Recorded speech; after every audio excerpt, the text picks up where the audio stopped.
ಸ್ವಾರ್ಥಗಳ ವಿಷಯವಾಗಿ ಅಭ್ಯಾಸ ಮಾಡಿದ್ದೇವೆ ಮತ್ತು ಯಾವ ರೀತಿಯಾಗಿ ಆರಂಭವಾದವು ಮತ್ತು ಅವುಗಳಲ್ಲಿದ್ದಂಥ ವಿಷಯಗಳನ್ನ ನಾವು ಸ್ಪಷ್ಟವಾಗಿ ಕಂಡುಕೊಂಡಿದ್ದೇವೆ ಮತ್ತು ದೇವರು ಖಂಡಿತವಾಗಿ ಅವುಗಳ ಮೂಲಕವಾಗಿ ನಿಮ್ಮೆಲ್ಲರನ್ನ ಆಶೀರ್ವದಿಸಿದ್ದಾನೆಂಬ ಒಂದು ಭರವಸೆಯಿಂದ ನಾನು ಆತನಿಗೆ ಸ್ತೋತ್ರ ಸಲ್ಲಿಸ್ತೇನೆ.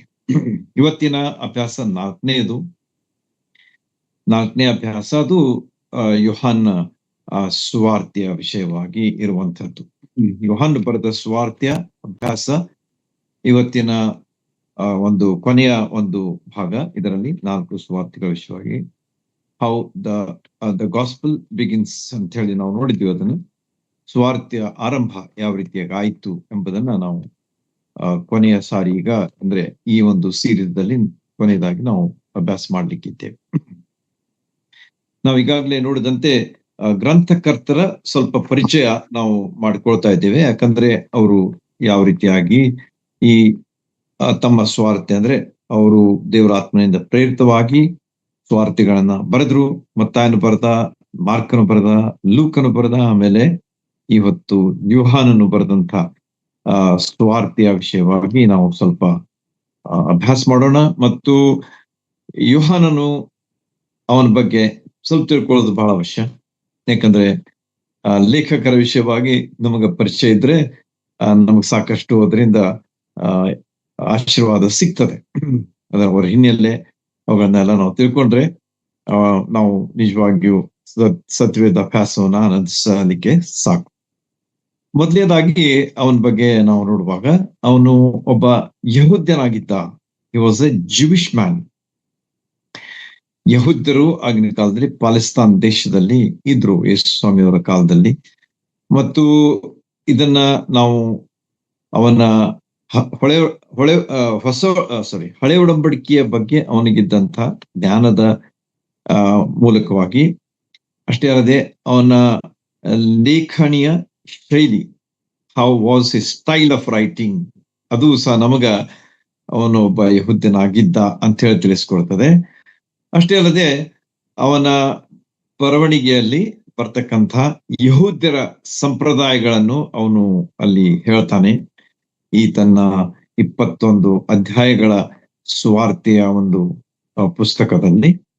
ಅಷ್ಟೇ ಅಲ್ಲದೆ ಆ ಗುಣ ನಡತೆಯ ಬಗ್ಗೆಯೂ ಸಹ ಸಾಕಷ್ಟು ವಿವರಣೆಯನ್ನ ಕೊಡ್ತಾನೆ. ಅಂದ್ರೆ ಯಹೂದ್ಯರ ಗುಣ ನಡತೆಗಳು ಯಾವ್ಯಾವ ರೀತಿಯಾಗಿ ಇದ್ದವು ಎಂಬುದನ್ನು ಸಹ ನಾವು ಈ ಒಂದು ಸ್ವಾರ್ಥೆಯಲ್ಲಿ ಓದುವಾಗ ನಾವು ತಿಳ್ಕೊಳ್ತೇವೆ. ಏನಂತ ಹೇಳಿ ಇವನು ಯಹೂದ್ಯನೇ ಆಗಿರಬಹುದು ಅಂತ ಹೇಳಿ. ಆಮೇಲೆ ಅವನ ಶಬ್ದ ಬಳಕೆಗಳನ್ನ ನಾವು ನೋಡುವಾಗ ಅದು ಏನ್ ತೋರಿಸ್ತದೆ ಅಂತ ಹೇಳಿದ್ರೆ ಅವನು ಖಂಡಿತವಾಗಿ ಒಬ್ಬ ಯಹೂದ್ಯನಾಗಿದ್ದ, ಪಾಲಿಸ್ತಾನ್ ದೇಶದಲ್ಲಿ ಇರುವಂತಹ ಒಬ್ಬ ವ್ಯಕ್ತಿ ಆಗಿದ್ದ ಅಂತ ಹೇಳಿ ನಮಗ ತಿಳಿದು ಬರ್ತದೆ. ನಾನು ತಿರುಗಿ ರಿಪೀಟ್ ಮಾಡೋದಿಲ್ಲ, ನೀವು ನೋಟ್ ಮಾಡ್ಕೊಡ್ರಿ. ಪೆನ್ ಪೇಪರ್ ತೆಗೆದುಕೊಂಡು ಬಂದ್ರೆ ಬಹಳ ಒಳ್ಳೆಯದು. ಆಮೇಲೆ ಅದನ್ನ ನಾನು ಹೇಳ್ತಾ ಹೋದಾಗೆ ನೋಟ್ ಮಾಡ್ಕೊಂಡ್ರೆ ನೀವು ಆಮೇಲೆ ಅವುಗಳನ್ನ ತಿರುಗಿ ಮೆಲಕ್ ಹಾಕ್ಬಹುದು. ದೇವ್ರ ವಾಕ್ಯನೇ ಹೇಳ್ತದೆ, ದೇವ್ರ ವಾಕ್ಯವನ್ನ ನಾವು ಮೆಲಕ್ ಹಾಕ್ಬೇಕು, ತಿರುಗಿ ಅವುಗಳನ್ನ ತಿಳ್ಕೊಳ್ಬೇಕು, ಅಭ್ಯಾಸ ಮಾಡ್ಬೇಕು. ಆಗ ನಮಗ ಅವು ನೆನಪಿನಲ್ಲಿ ಉಳಿತವೆ ಮತ್ತು ಇತರಿಗೆ ನಾವು ಹೇಳಲಿಕ್ಕೆ ಆಗ್ತದೆ. ಅಷ್ಟೇ ಅಲ್ಲದೆ ನಾವು ಸಹ ಅವುಗಳನ್ನ ಪಾಲಿಸಲಿಕ್ಕೆ ನಮಗ ಬಹಳಷ್ಟು ಅನುಕೂಲ ಆಗ್ತದೆ. ಮರ್ತು ಬಿಟ್ರೆ ನಮಗ ಅದರ ಪ್ರಯೋಜನ ಆಗುವುದಿಲ್ಲ. ನಾವು ತಪ್ಪಿದ್ರೂ ಸಹ ಆ ತಪ್ಪಿನಲ್ಲೇ ನಾವು ನಡೆಯುವಂತಹ ಒಂದು ಸ್ಥಿತಿ ಆಗ್ತದೆ. ಆದ ಕಾರಣ ದೇವರ ವಾಕ್ಯ ಕೇವಲ ಕೇಳುವುದಲ್ಲ, ಓದುವುದಲ್ಲ, ಆದ್ರೆ ಅದನ್ನ ಪಾಲಿಸುವುದು ಬಹಳ ಅವಶ್ಯ ಅಂತ ಹೇಳಿ ನಾನು ಮೇಲಿನ ಮೇಲೆ ಹೇಳ್ತಾ ಇರ್ತೇನೆ. ಯಾಕಂದ್ರೆ ದೇವರ ಆಶೀರ್ವಾದಕ್ಕೆ ಅದೇ ಒಂದು ಮೂಲ ಒಂದು ಕಾರಣವಾಗಿದೆ. ಇಸ್ರಾಯೇಲರ ಜೀವನದಲ್ಲಿ ನಾವು ನೋಡುವಾಗ ಅವರು ಯಾವ ರೀತಿಯಾಗಿ ದೇವರ ವಾಕ್ಯ, ದೇವರ ಮಾತುಗಳನ್ನ ಅಲಕ್ಷಿಸ್ತಾ ಇದ್ರು. They use to neglect the word of God. ದೇವರನ್ನು ಅಲಕ್ಷಿಸ್ತಾ ಇದ್ರು, ದೇವರ ಮಾತುಗಳನ್ನ ಅಲಕ್ಷಿಸ್ತಾ ಇದ್ರು, ದೇವರ ವಿಷಯಗಳನ್ನ ಅಲಕ್ಷಿಸ್ತಾ ಇದ್ರು. ಆಗ ದೇವರು ಅವರಿಗೆ ಸಾಕಷ್ಟು ಪನಿಷ್ಮೆಂಟ್ ಕೊಡ್ತಾ ಇದ್ದ ಎಂಬುದನ್ನ ನಾವು ತಿಳಿದಿದ್ದೇವೆ. ಹೀಗೆ ಇಸ್ರಾಯೇಲರ ಜೀವನ ನಮ್ಮ ಮುಂದಿದ್ರೆ ನಮಗ ಬಹಳಷ್ಟು ನಮ್ಮ ಜೀವನಕ್ಕೆ ಅದು ಬಹಳಷ್ಟು ಒಂದು ತಿಳುವಳಿಕೆಯನ್ನ ತಂದು ಕೊಡ್ತದೆ. ಹೀಗೆ ಈ ವಿಷಯಗಳನ್ನೆಲ್ಲ ಅವನ ಬಗ್ಗೆ ನೋಡಿದೆವು. ಯಾವ ರೀತಿಯಾಗಿ ಅವನು ಯಹೂದ್ಯನಾಗಿದ್ದ ಎಂಬುದಕ್ಕೆ ಅವನ ವಿಷಯವಾಗಿದ್ದಂತಹ ಎಲ್ಲ ಸಂಗತಿಗಳನ್ನ ನಾವು ನೆನ್ಪಿಟ್ಕೊಳ್ಳೋಣ. ಬರ್ದದಕ್ಕೆ ಆತನೇ ಬರ್ದದಕ್ಕೆ ಆತನೇ ಏನಾಗಿದ್ದಾನಂತಂದ್ರೆ ಹಿ ಇಸ್ ದ ಪ್ರತ್ಯಕ್ಷದರ್ಶಿಯಾಗಿದ್ದ. Because he was one of the apostles, one of the disciples of the Lord Jesus Christ. Later he becames the apostles. ನಾನು ಹೇಳಿದ್ದೇನೆ ಈಗಾಗಲೇ, ಯೇಸು ಸ್ವಾಮಿ ಕೂಡ ಇದ್ದಾಗ ಅವರು ಕಲಿಯುವಂತವರಾಗಿದ್ರು, ಶಿಷ್ಯರು. They were the learners, so they were called as the disciples.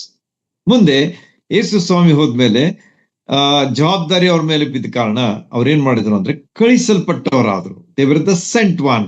ಯೇಸು ಸ್ವಾಮಿ ಈ ಸ್ವಾರ್ಥಿಗಳ ಅಂತ್ಯದ ಭಾಗದಲ್ಲಿ ಬರುವಾಗ ಅವರಿಗೆ ಆಜ್ಞೆಗಳನ್ನ ಕೊಡ್ತಾನೆ. ಲೋಕದ ಕಟ್ಟ ಕಡೆಯವರೆಗೆ ಹೋಗ್ರಿ, ಸ್ವಾರ್ಥಿ ಸಾರ್ರಿ, ಜನರನಿಗೆ ದೀಕ್ಷಾಸ್ನಾನ, ತಂದೆ ಮಗ ಪರಿಶುದ್ಧಾತ್ಮನ ಹೆಸರಿನಲ್ಲಿ ದೀಕ್ಷಾಸ್ನಾನ ಮಾಡಿಸ್ರಿ, ನಾನು ಕಲಿಸಿದ್ದನ್ನ ಅವ್ರಿಗೆ ಕಲಿಸ್ರಿ ಅಂತ ಹೇಳಿ ಯೇಸು ಸ್ವಾಮಿ ಹೇಳಿದ್ದು ನಮಗ ನೆನಪಿದೆ.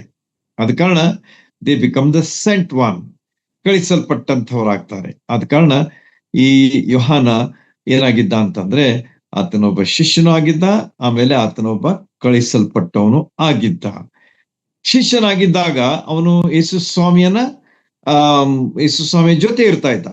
3.5 years ಯೇಸು ಸ್ವಾಮಿಯೊಂದಿಗೆ ಆತನು ಇದ್ದು ಆತನ ವಿಷಯವಾಗಿ ಬಹಳಷ್ಟು ಸಂಗತಿಗಳನ್ನ ತಿಳ್ಕೊಂಡಂತ ಒಬ್ಬ ಶ್ರೇಷ್ಠ ಒಬ್ಬ ಶಿಷ್ಯ ಆಗಿದ್ದ ಅಂತ ಹೇಳಿ ನಾವು ಅವನ ಬಗ್ಗೆ ನೋಡ್ತೇವೆ. ಶ್ರೇಷ್ಠ ಅಂತ ಹೇಳಿ ನಾನು ಯಾಕೆ ಹೇಳ್ತಾ ಇದ್ದೀನಿ, ಬೇರೆಯವ್ರು ಶ್ರೇಷ್ಠರಲ್ಲೇನ್ರಿ ಅಂತ ಹೇಳಿ ನೀವು ಅನ್ಬಹುದು. ಅದಕ್ಕೂ ಸಹ ಒಂದು ಕಾರಣ ಇದೆ. ಅಂದ್ರೆ ಸತ್ಯವೇದದಲ್ಲಿ ಉಲ್ಲೇಖ ಇಲ್ಲ, ಆದ್ರೆ ನಾನು ವಿಚಾರ ಮಾಡುವಾಗ ನನಗೆ ಅನಿಸ್ತದೆ. ಅದೇನಂತಂದ್ರೆ ಯೇಸು ಸ್ವಾಮಿಯೊಂದಿಗೆ ಶಿಲುಬೆಯ ಮರಣದವರೆಗೂ ಇದ್ದಂಥ ಒಬ್ಬನೇ ಒಬ್ಬ ಶಿಷ್ಯ ಯಾರಂತಂದ್ರೆ ಯೋಹಾನನಾಗಿದ್ದ. ಯೇಸು ಸ್ವಾಮಿ ತನ್ನ ಕೊನೆ ಉಸಿರು ಬಿಡುವಾಗಲೂ ಸಹ ಆತನೊಂದಿಗೆ ಇದ್ದಂಥವನು ಯಾರಾಗಿದ್ರು ಅಂತಂದ್ರೆ ಯೋಹಾನ ಆಗಿದ್ದ. ಇದರಿಂದ ನಾವು ಏನ್ ಕಂಡ್ಕೊಳ್ತೀವಿ ಅಂತಂದ್ರೆ ಯೋಹಾನನು ಯೇಸು ಸ್ವಾಮಿಯನ್ನ ಎಷ್ಟು ಪ್ರೀತಿಸಿದ್ದ ಎಂಬುದು ಅಲ್ಲಿ ನಮಗ ತಿಳಿದು ಬರ್ತದೆ. ಅವನ ಶ್ರೇಷ್ಠತೆಯ ಅರಿವು ನಮಗಾಗ್ತದೆ. ಎಲ್ಲರೂ ಓಡಿ ಹೋದ್ರು. ಜೋರಾಗಿ ಮಾತಾಡ್ತಕ್ಕಂತಹ ಪೇತ್ರನು ಓಡಿ ಹೋದ, ಅಲ್ಲಗಳೆದ್ ಬಿಟ್ಟ ಯೇಸು ಸ್ವಾಮಿ, ನನ್ಗೆ ಗೊತ್ತಿಲ್ಲ ಯಾರು, ಏನ್ ಮಾತಾಡ್ತಾ ಇದ್ದೀನಿ ನನ್ಗೆ ಗೊತ್ತಿಲ್ಲ ಎಂಬುದಾಗಿ ಹೇಳಿ ಆತನು 3 ಸಾರಿ ಯೇಸು ಸ್ವಾಮಿಯನ್ನ ಬೊಂಕಿದನು ಅಂತೇಳಿ ನಾವು ನೋಡುವಾಗ ಇಲ್ಲಿ ಶ್ರೇಷ್ಠನಾದಂಥ ಯೇಸು ಸ್ವಾಮಿಯ ಶಿಷ್ಯ ಯೋಹಾನ ಯೇಸು ಸ್ವಾಮಿ ಕೂಡ ಕೊನೆಯ ತನಕ ಯೇಸು ಸ್ವಾಮಿಯೊಂದಿಗಿದ್ದು ಯೇಸು ಸ್ವಾಮಿ ಹೇಳಿದಂಥ 7 ಮಾತುಗಳಲ್ಲಿ ಒಂದು ಮಾತು ಅವನಿಗೂ ಸಹ ಬಂತು ಅಂತ ಹೇಳಿ ನಾವು ನೋಡ್ತೇವೆ. ಈಗೋ ಈಕೆ ನಿನ್ನ ತಾಯಿ ಎಂಬುದಾಗಿ ಯೇಸು ಸ್ವಾಮಿ ತನ್ನ ತಾಯಿಯನ್ನ ಯೋಹಾನನಿಗೆ ಒಪ್ಪಿಸಿಕೊಡ್ತಾನೆ. What a glorious situation it is in the life of John the apostle ಅಂತ ಹೇಳಿ ನಾವು ನೋಡ್ತೀವಿ. ಶಿಷ್ಯನಾದಂಥ ಯೋಹಾನನ ಜೀವನದಲ್ಲಿ ಎಷ್ಟು ಒಂದು ಮಹಿಮೆಯ ಒಂದು ಸಮಯ ಅಲ್ಲಿ ಸಿಕ್ತು. ಅದೇನಂತಂದ್ರೆ ತಾಯಿಯಾದಂತಹ ಮರಿಯಳ, ಯೇಸು ಸ್ವಾಮಿ ತಾಯಿಯಾದಂತಹ ಮರಿಯಳನ್ನ ತನ್ನ ತಾಯಿ ಎಂಬಂತ ರೀತಿಯಲ್ಲಿ ಆಕೆಯನ್ನ ಕಾಯುವಂತ, ನೋಡಿಕೊಳ್ಳುವಂತ, ಆಕೆಯ ಪ್ರೀತಿಯನ್ನ ಅನುಭವಿಸುವಂತ ಒಂದು ಭಾಗ್ಯವನ್ನ ಪಡ್ಕೊಂಡಂತಹ ವ್ಯಕ್ತಿ ಯಾರಾಗಿದ್ರು ಅಂತಂದ್ರೆ ಈ ಯೋಹಾನನಾಗಿದ್ದ. ಈ ರೀತಿಯಾಗಿ ಪ್ರತ್ಯಕ್ಷದರ್ಶಿ ಅಂತ ನಾನು ಯಾಕೆ ಹೇಳ್ತಾ ಇದ್ದೇನೆ ಅಂತಂದ್ರೆ ಇದೆ, ಅವನ ಜೀವನದಲ್ಲಿ ಕೊನೆಯವರೆಗೂ ಯೇಸು ಸ್ವಾಮಿಯನ್ನ ನೋಡಿದಂತಹ ವ್ಯಕ್ತಿ, ಪ್ರತ್ಯಕ್ಷವಾಗಿ ನೋಡಿ ಆತನ ಪ್ರೀತಿಯನ್ನ, ಅನ್ಯೋನ್ಯತೆಯನ್ನ, ಆತನ ಕಷ್ಟವನ್ನ, ದುಃಖವನ್ನ, ಆತನ ಮರಣದಲ್ಲಿಯೂ ಸಹ ಆತನು ಆ ಯೇಸು ಸ್ವಾಮಿಯ ಬಳಿಯಲ್ಲೇ ಇದ್ದಂಥ ಒಬ್ಬ ಶಿಷ್ಯ ಯೋಹಾನ. ಈ ರೀತಿಯಾಗಿ ಆತನು ಪ್ರತ್ಯಕ್ಷದರ್ಶಿ ಆದ ಕಾರಣ ಅವನ ಸಾಕ್ಷಿ ಎಷ್ಟು ಬಲವಾಗಿದೆ ಅಂತ ಹೇಳಿ ನಾವು ಹೇಳ್ಬೋದು. ನಾವು ಇತರರಿಂದ ಕೇಳಿದ್ದನ್ನ, ಓದಿ ನೋಡಿದ್ದನ್ನ ನಾವು ಹೇಳೋದು ಬೇರೆ, ಆದ್ರೆ ನಾವು ಅಲ್ಲಿ ಪ್ರತ್ಯಕ್ಷವಾಗಿ ಅನುಭವಿಸಿ ಹೇಳೋದು ಬೇರೆ. ಈ ರೀತಿಯಾಗಿ ಶಿಷ್ಯನಾದಂಥ, ಲೇಖಕನಾದಂಥ ಯೋಹಾನನ ಒಂದು ಸಾಕ್ಷಿ ಅದು ಬಹಳ ಬಲವಾದಂಥ ಒಂದು ಸಾಕ್ಷಿಯಾಗಿದೆ, ನಿಜವಾದಂಥ ಸಾಕ್ಷಿಯಾಗಿದೆ ಮತ್ತು ವೆರಿ ಇಫೆಕ್ಟಿವ್ ವಿಟ್ನೆಸ್ ಅಂತ ಹೇಳಿ ಹೇಳ್ಬೋದು. ಬಹಳ ಅದು ಪರಿಣಾಮಕಾರಿಯಾದಂತಹ ಒಂದು ಸಾಕ್ಷಿಯಾಗಿದೆ ಅಂತ ಹೇಳಿ ನಮಗ ಇಲ್ಲಿ ಕಂಡು ಬರ್ತದೆ.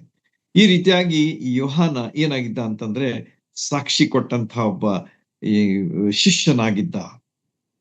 ಮತ್ತು ಮುಂದೆ ನಾವು ನೋಡುವಾಗ ಸ್ಥಳಗಳ ಬಗ್ಗೆ ಜನರ ಬಗ್ಗೆ, ಸಮಯ ಬಗ್ಗೆ, ಕಾಲದ ಬಗ್ಗೆ ಮತ್ತು ವಿಧಾನ ಕ್ರಮಗಳನ್ನು ಸಹ ನಾವು ನೋಡುವಾಗ ಯೋಹಾನ ಸುವಾರ್ತೆಯಲ್ಲಿ ಅವು ಎಷ್ಟು ನಮಗ ಒಂದು ಒಂದು ಇನ್ಸೈಟ್ ಅಂದ್ರೆ ಒಳನೋಟ ನಮಗ ಸಿಗ್ತದೆ ಯೇಸು ಸ್ವಾಮಿಯ ಕಾಲದಲ್ಲಿ ಮತ್ತು ಯೇಸು ಸ್ವಾಮಿಯ ವಿಷಯಗಳ ಬಗ್ಗೆ ನಮಗೆ ಸಾಕಷ್ಟು ವಿಚಾರಗಳನ್ನ ನಮಗ ಅದು ಚುರುಕುಗೊಳಿಸ್ತದೆ ಅಂತ ಹೇಳಿ ನಾನು ಹೇಳ್ತೇನೆ. ಈ ರೀತಿಯಾಗಿ ಎಲ್ಲಾ ವಿಷಯಗಳನ್ನ ನಾವು ಯೋಹಾನನ ಬಗ್ಗೆ ನೋಡುವಾಗ ಹೌ ಬ್ಲೆಸ್ಸೆಡ್ ಹಿ ವಾಸ್, ಎಷ್ಟು ಆಶೀರ್ವದಿಸಲ್ಪಟ್ಟಂತ ಧನ್ಯನಂತ ಹೇಳಿ ಹೇಳ್ಬೋದು ನಾವು. ಹಿ ವಾಸ್ ಅ ಬ್ಲೆಸ್ಸೆಡ್ ಮ್ಯಾನ್ ಅಂತ ಹೇಳಿ ನಾವು ಅವನ ಬಗ್ಗೆ ಹೇಳ್ಬಹುದು. ಮುಂದೆ ನಾವು ಮೂರನೇದಾಗಿ ಅವನ ಬಗ್ಗೆ ನೋಡುವಾಗ ಈತ ಏನಾಗಿದ್ದ ಅಂತಂದ್ರೆ ಈತನೊಬ್ಬ ಅಪೋಸ್ತಲನು ಸಾಗಿದ. ಹೇಳ್ದಲ್ಲ ನಿಮ್ಗೆ initially I have told you, ಶಿಷ್ಯನೂ ಆಗಿದ್ದ, ಆಮೇಲೆ ಅವರೇ ಅಪೋಸ್ತಲರೆಂಬುದಾಗಿ ಕರೆಸ್ಕೊಳ್ತಾರೆ. ಅದರಲ್ಲಿ ಯೋಹಾನನು ಒಬ್ಬ ವ್ಯಕ್ತಿಯಾಗಿದ್ದ, ಶಿಷ್ಯನಾಗಿದ್ದ. ಮುಂದೆ ಯೇಸು ಸ್ವಾಮಿಯ ನಿಕಟವರ್ತಿ ಆಗಿದ್ದ. He was a very very close person to the Lord Jesus Christ ಅಂತ ಹೇಳಿ ನಮಗ ತಿಳಿದು ಬರ್ತದೆ. ಆತನು ಯೇಸು ಸ್ವಾಮಿಯ ಆಪ್ತ ವಲಯದಲ್ಲಿ ಇದ್ದಂತಹ ಒಬ್ಬ ವ್ಯಕ್ತಿ ಆಗಿದ್ದ ಅಂತ ಹೇಳಿ ನಮಗ ತಿಳಿದು ಬರ್ತದೆ. He was in the close circle of the Lord Jesus Christ ಎಂಬುದಾಗಿ ನಮಗ ತಿಳಿದು ಬರ್ತದೆ. ಆತನು ಪೇತ್ರ, ಯಾಕೋಬ, ಯೋಹಾನರು ಅವರು ಯಾವಾಗಲೂ ಯೇಸು ಸ್ವಾಮಿಯೊಂದಿಗೆ ಇದ್ರು. ನಮಗೆ ಅನೇಕ ಸಂದರ್ಭಗಳಲ್ಲಿ ಅವರು ಒಟ್ಟಾಗಿ ಇದ್ದದ್ದನ್ನ ನಾವು ಕಾಣ್ತೇವೆ. ವಿಶೇಷವಾಗಿ ನಾವು ಯೇಸು ಸ್ವಾಮಿ ಪ್ರಕಾಶ ರೂಪ ಧರಿಸಿದಾಗ ಯೇಸು ಸ್ವಾಮಿಗೆ ಒಂದಿಗೆ ಇದ್ದಂಥ ಶಿಷ್ಯರು ಯಾರಾಗಿದ್ರಂತಂದ್ರೆ ಪೇತ್ರ, ಯಾಕೋಬ ಮತ್ತು ಯೋಹಾನರು. ಇವರಿಗೆ ನಾವೇನ್ ಕರಿತೀವಿ ಅಂತಂದ್ರೆ ಕ್ಲೋಸ್ ಸರ್ಕಲ್ ದಲ್ಲಿ ಇದ್ದಂಥವ್ರು ಅಥವಾ ಇನ್ನರ್ ಸರ್ಕಲ್ ದಲ್ಲಿ ಇದ್ದಂಥವ್ರು ಎಂಬುದಾಗಿ ಅವರಿಗೆ ನಾವು ಕರಿತೇವೆ. ಆಪ್ತ ವಲಯ ಅಂತ ಹೇಳ್ತೇವಲ್ಲ, ಈ ರೀತಿಯಾಗಿ ಅವರು ಆಪ್ತ ವಲಯದಲ್ಲಿ ತಮ್ಮನ್ನ ಗುರುತಿಸಿಕೊಂಡಂತ ಒಬ್ಬ ವ್ಯಕ್ತಿ ಯಾರಾಗಿದ್ರು ಅಂತಂದ್ರೆ ಯೋಹಾನ ಆಗಿದ್ದ ಅಂತ ಹೇಳಿ ನಮಗ ತಿಳಿದು ಬರ್ತದೆ. ಅಷ್ಟೇ ಅಲ್ಲದೆ ಗೆತ್ಸೆಮನೆ ತೋಟದಲ್ಲಿ ಸಹ ನಾವು ಶಿಷ್ಯರ ಬಗ್ಗೆ ನೋಡುವಾಗ ಅಲ್ಲಿ 2 ಗುಂಪುಗಳ ಬಗ್ಗೆ ನಾವು ನೋಡ್ತೇವೆ. ಅಲ್ಲಿ 8 ಜನ ಒಂದ್ ಕಡೆ ಇದ್ರು. ಆಮೇಲೆ ಒಳಗಡೆ ಯೇಸು ಸ್ವಾಮಿ ಈ 3 ಜನರನ್ನ ಕರೆದುಕೊಂಡು ಹೋಗ್ತಾನೆ ಗೆತ್ಸೆಮನೆ ತೋಟದಲ್ಲಿ. ಆಮೇಲೆ ಯೇಸು ಸ್ವಾಮಿ ಮುಂದೆ ಇನ್ನೂ ಒಳಗಡೆ ಹೋಗಿ ಒಬ್ಬನೇ ಆತನು ಪ್ರಾರ್ಥನೆ ಮಾಡುವುದನ್ನ ನಾವು ನೋಡುವಾಗ ಆಪ್ತ ವಲಯದಲ್ಲಿ ಆಗ್ತಕ್ಕಂಥ ವಿಚಾರಗಳನ್ನ ತಿಳಿದಂಥ ವ್ಯಕ್ತಿ ಯಾರಾಗಿದ್ರು ಅಂತಂದ್ರೆ ಯೋಹಾನನಾಗಿದ್ದ ಎಂಬುದಾಗಿ ನಮಗ ಅರ್ಥ ಆಗ್ತದೆ. ಈ ರೀತಿಯಾಗಿ ಯೋಹಾನ ಏನಾಗಿದ್ದ ಅಂತಂದ್ರೆ ಯೇಸು ಸ್ವಾಮಿಯನ್ನ ಬಹಳ ಆತ್ಮೀಯತೆಯಿಂದ ತಿಳ್ಕೊಂಡಾಗಿದ್ದ. he had seen and he has experienced the love of the Lord Jesus Christ to the maximum extent ಅಂತ ಹೇಳಿ ಹೇಳ್ಬಹುದು ನಾವು. ಬಹಳ ಹೆಚ್ಚಾಗಿ ಆತನ ಅನುಭವಿಸಿದ್ದ ಅಂತ ಹೇಳಿ ನಾವು ಹೇಳ್ಬೋದು. ಯಾಕಂದ್ರೆ ಯೇಸು ಸ್ವಾಮಿಯ ಎದೆಗೆ ಆತನು ಒರಗುವಷ್ಟು ಸಮೀಪದಾಗಿದ್ದವ. he was leaning on the bosom of the Lord Jesus Christ ಎಂಬುದಾಗಿ ನಮಗ ಸ್ವಾರ್ಥಗಳನ್ನು ಓದುವಾಗ ನಾವು ಕಂಡುಕೊಳ್ತೇವೆ. ರೆಫರೆನ್ಸ್ಗಳನ್ನು ಓದ್ಲಿಕ್ಕೆ ಸಮಯ ಇಲ್ಲ, ಆದ ಕಾರಣ ನೀವು ನೆನಪು ಮಾಡ್ಕೊಳ್ರಿ. ಮತ್ತು ಯೇಸು ಸ್ವಾಮಿಯ ಭುಜದ ಮೇಲೆ ಒರಗಿದಂತಹ ಒಬ್ಬ ವ್ಯಕ್ತಿ ಯಾರಾಗಿದ್ರು ಅಂತಂದ್ರೆ ಯೋಹಾನ್ ಆಗಿದ್ದ. Even Peter was also not able to do that. ಪೇತ್ರನಿಗೂ ಸಹ ಹಾಗೆ ಮಾಡ್ಲಿಕ್ಕೆ ಆಗ್ತಿರ್ಲಿಲ್ಲ. ಎಷ್ಟು ನಾವು ಮೇಲುಪ್ಪರಿಗೆ ನಾವು ನೋಡ್ತೇವೆ, ಯೇಸು ಸ್ವಾಮಿಗೆ ಕೇಳಬೇಕಾದಂತಹ ಒಂದು ಪ್ರಶ್ನೆ ಬಂದಾಗ ಪೇತ್ರ ನೇರವಾಗಿ ಕೇಳದೆ ಆತನು ಯೋಹಾನನಿಗೆ ಹೇಳ್ತಾನೆ, ನೀನೇ ಕೇಳ್ಬಿಡಪ್ಪ ಅಂತ ಹೇಳಿ. ಈ ರೀತಿಯಾಗಿ ಯೋಹಾನ ಎಷ್ಟು ಒಂದು ಮುಖ್ಯವಾದಂತಹ ಒಂದು ಪಾತ್ರ ವಹಿಸಿದ ಅಂತ ಹೇಳಿ ನಮಗ ಇದರಿಂದ ಕಂಡು ಬರ್ತದೆ. Even Peter did not dare to speak to the Lord directly, but he made John to ask on his behalf. ಯೋಹಾನನಿಗೆ ಆತನು ತನ್ನ ಪರವಾಗಿ ಕೇಳಲಿಕ್ಕೆ ಹೇಳ್ತಾನೆ ಎಂಬುದನ್ನ ನಾವು ಸುವಾರ್ತೆಗಳಲ್ಲಿ ಸ್ಪಷ್ಟವಾಗಿ ಕಾಣ್ತೇವೆ. ಈ ರೀತಿಯಾಗಿ ಯೋಹಾನ ಏನಾಗಿದ್ದ ಅಂತಂದ್ರೆ ಯೇಸು ಸ್ವಾಮಿಯ ಬಹಳ ನಿಕಟವರ್ತಿಯಾಗಿದ್ದ, ಆತ್ಮೀಯ ವ್ಯಕ್ತಿಯಾಗಿದ್ದ ಎಂಬುದಾಗಿ ಆತನ ಬಗ್ಗೆ ಬಹಳಷ್ಟು ಆತ್ಮೀಯ ಆಶೀರ್ವಾದ ಪಡ್ಕೊಂಡಂಥವನು, ಅನ್ಯೋನ್ಯತೆಯನ್ನ ಪಡ್ಕೊಂಡಂತ ವ್ಯಕ್ತಿ ಯಾರಾಗಿದ್ರು ಅಂತಂದ್ರೆ ಯೋಹಾನ್ ಆಗಿದ್ದ ಅಂತ ಹೇಳಿ ನಮಗ 3ನೇ ಅಂಶ ಅವನ ಬಗ್ಗೆ ನಾವು ನೋಡ್ತೇವೆ. 4ನೇದಾಗಿ ನೋಡುವಾಗ ಇತರರನ್ನ ಉಲ್ಲೇಖಿಸಿದಂತಹ ವ್ಯಕ್ತಿ. ಆತನ ಸುವಾರ್ತೆಯಲ್ಲಿ ನೋಡುವಾಗ ಎಲ್ಲಾ ಶಿಷ್ಯರ ಬಗ್ಗೆ ಆತನು ಬಹಳ ಸ್ಪಷ್ಟವಾಗಿ ಹೇಳ್ತಾನೆ, ನೇರವಾಗಿ ಹೇಳ್ತಾನೆ. ಪೇತ್ರನ ಬಗ್ಗೆ ಹೇಳ್ತಾನೆ, ಯಾಕೋಬನ ಬಗ್ಗೆ ಹೇಳ್ತಾನೆ, ಆಮೇಲೆ ಫಿಲಿಪ್ಪನ ಬಗ್ಗೆ ಹೇಳ್ತಾನೆ, ನಥಾನೆಯಲ್ನ ಬಗ್ಗೆ ಹೇಳ್ತಾನೆ. ಹೀಗೆ ಬಹಳಷ್ಟು ಎಲ್ಲಾ ಶಿಷ್ಯರ ಬಗ್ಗೆ ಆತನು ಆಲ್ಮೋಸ್ಟ್ ಎಲ್ಲರ ಬಗ್ಗೆ ಆತನು ಹೇಳ್ತಾನೆ. ಆದ್ರೆ ತನ್ನ ವಿಷಯವಾಗಿ ಆತನ ಎಂದಿಗೂ ಹೇಳೋದಿಲ್ಲ. You can just read the John's Gospel, all the 21 chapters. You will not find that the mention of John is there ಅಂತ ಹೇಳಿ ನೀವು ನೋಡ್ರಿ. ಅದನ್ನ ಅವನೇನ್ ಮಾಡ್ಬಿಟ್ಟ ಅಂದ್ರೆ ತನ್ನ ಹೆಸರನ್ನ ಹೇಳತಿರ್ಲಿಲ್ಲ. ಅವನೇನ್ ಹೇಳ್ತಾ ಇದ್ದ ಅಂದ್ರೆ ಪ್ರಿಯನಾದಂತ ಶಿಷ್ಯನು ಎಂಬುದಾಗಿ ಹೇಳ್ತಾ ಇದ್ದ. ಆ ರೀತಿಯಾಗಿ ತನ್ನನ್ನ ಆತನು ಏನ್ ಮಾಡ್ಬಿಟ್ಟಿದ್ದ ಅಂತಂದ್ರೆ ನೇರವಾಗಿ ಯಾರ ಮುಂದೆ ತನ್ನನ್ನ ತಾನು ತೋರಿಸ್ಕೊಳ್ತಿರ್ಲಿಲ್ಲ ಎಂಬುದಾಗಿ ನಮಗ ಇದರಿಂದ ಸ್ಪಷ್ಟವಾಗಿ ತಿಳಿದು ಬರ್ತದೆ. ಹೆಸರಿಸದಂತಹ ವ್ಯಕ್ತಿ, ತನ್ನ ಹೆಸರನ್ನು ಆತನು ಉಲ್ಲೇಖಿಸದಂತ ವ್ಯಕ್ತಿ ಆಗಿದ್ರು ಅಂತಂದ್ರೆ ಯೋಹಾನನಾಗಿದ್ದನು ಎಂಬುದಾಗಿ ನಮಗ ಸ್ಪಷ್ಟವಾಗಿ ತಿಳಿದು ಬರ್ತದೆ. ರೆಫರೆನ್ಸ್ ಗಳಿವೆ, ನೋಟ್ ಮಾಡ್ಕೊಳ್ರಿ ಬೇಕಾದ್ರೆ. ನೋಟ್ ಮಾಡ್ಕೊಂಡ್ರೆ ಒಳ್ಳೇದು. ಯೋಹಾನ 1:14 ನಾವು ನೋಡುವಾಗ ಅಲ್ಲಿ ಯೋಹಾನ ಏನ್ ಹೇಳ್ತಾನೆ ಅಂತಂದ್ರೆ ನಾವು ಎಂಬುದಾಗಿ ಹೇಳ್ತಾನೆ. So he was one of the 12 disciples who has written this book ಎಂಬುದನ್ನ ಅದು ಕನ್ಫರ್ಮ್ ಮಾಡ್ತದೆ, ಅದು ಖಚಿತಪಡಿಸ್ತದೆ ಎಂಬುದಾಗಿ ಇದರಿಂದ ನಮಗೆ ತಿಳಿದು ಬರ್ತದೆ. ಯೋಹಾನ 1:14 ನಾವು ಎಂಬುದಾಗಿ ಆತನಲ್ಲಿ ಉದ್ದೇಶಿಸ್ತಾನೆ, ಉಲ್ಲೇಖಿಸ್ತಾನೆ. ಎರಡನೇದ ಒಂದು ರೆಫರೆನ್ಸ್ ಸಹ ನೋಟ್ ಮಾಡ್ಕೊಳ್ರಿ. 19ನೇ ಅಧ್ಯಾಯ 25ನೇ ವಚನಕ್ಕೆ ನೀವು ಹೋಗುವಾಗ ಅಲ್ಲಿ ಒಂದ್ ಮಾತಿದೆ, ಲೇಖಕನು ಅಂತ ಹೇಳ್ತಾನೆ. So he was the writer ಎಂಬುದಾಗಿ ಅಲ್ಲಿ ನಮಗ ತಿಳಿದು ಬರ್ತದೆ. ಲೇಖಕನು ಅಂತ ಹೇಳಿ ಅಲ್ಲಿ ಹೇಳದಂತ ವ್ಯಕ್ತಿ ಬೇರೆ ಯಾರು ಅಲ್ಲದೆ ಯೋಹಾನನೇ ಆಗಿದ್ದಾನೆ ಅಂತ ಹೇಳಿ ನಮಗ ಅಪ್ರತ್ಯಕ್ಷವಾಗಿ ನಮಗ ತಿಳಿದು ಬರ್ತದೆ. ಪ್ರತ್ಯಕ್ಷವಾಗಿ ಇಲ್ದಿದ್ರು ಕೂಡ, ನಾಟ್ ಡೈರೆಕ್ಟ್ಲಿ ಬಟ್ ಇಂಡೈರೆಕ್ಟ್ಲಿ ಅದನ್ನ ನಾವು ತಿಳ್ಕೊಳ್ಳಿಕ್ಕೆ ಅಲ್ಲಿ ಒಂದು ಅನುಕೂಲ ಇದೆ. ದೇವರ ವಾಕ್ಯದಲ್ಲಿ ಎವ್ರಿಥಿಂಗ್ ಇಸ್ ಕ್ಲಿಯರ್. ಅಲ್ಲಿ ಯಾವ ಅಂಬಿಗ್ಯೂಟಿ ಇಲ್ಲ. ಅದರಲ್ಲಿ ಯಾವುದೇ ಒಂದು ಏನಂತಾರೆ ಅದಕ್ಕೆ ಸಂಶಯ ಪಡುವಂತ ವಿಚಾರಗಳು ಇಲ್ಲವೇ ಇಲ್ಲ. God has made it very, very clear because God is not a author of confusion. ಆತನು ಯಾವುದೇ ಗೊಂದಲಕ್ಕೆ ಕಾರಣನಲ್ಲ ಎಂಬುದಾಗಿ ದೇವರ ವಾಕ್ಯನೇ ಹೇಳ್ತದೆ. He is God of clarity. ಆತನು ಸ್ಪಷ್ಟತೆಯ ದೇವರಾಗಿದ್ದಾನೆ. ಆತನು ಮಾತಾಡೋದು ಸ್ಪಷ್ಟ, ಮಾಡುವುದು ಸ್ಪಷ್ಟ, ಆತನ ಯೋಜನೆಗಳು ಸ್ಪಷ್ಟ, ಆತನೇ ಸ್ಪಷ್ಟನಾದಂಥ ದೇವರಾಗಿದ್ದಾನೆ ಎಂಬುದನ್ನ ಈ ಭಾಗದಿಂದ ನಾವು ಕಂಡುಕೊಳ್ತೇವೆ. ಮೂರನೇ ಒಂದು ರೆಫರೆನ್ಸ್ ನೀವು ನೆನಪಿಟ್ಕೊಳ್ರಿ. 21st chapter 24th verse, 21ನೇ ಅಧ್ಯಾಯ 24ನೇ ವಚನದಲ್ಲಿ ಅಲ್ಲಿ ಹೇಳ್ತಾನೆ ಶಿಷ್ಯನು ಎಂಬುದಾಗಿ ಹೇಳ್ತಾನೆ. So he was one of the disciples, but he is not revealing his name again. ಅಲ್ಲಿ ಆತನು ಅಪ್ರತ್ಯಕ್ಷವಾಗಿ ಹೇಳ್ತಾನೆ, indirectly is telling about himself as the disciple ಅಂತ ಹೇಳಿ.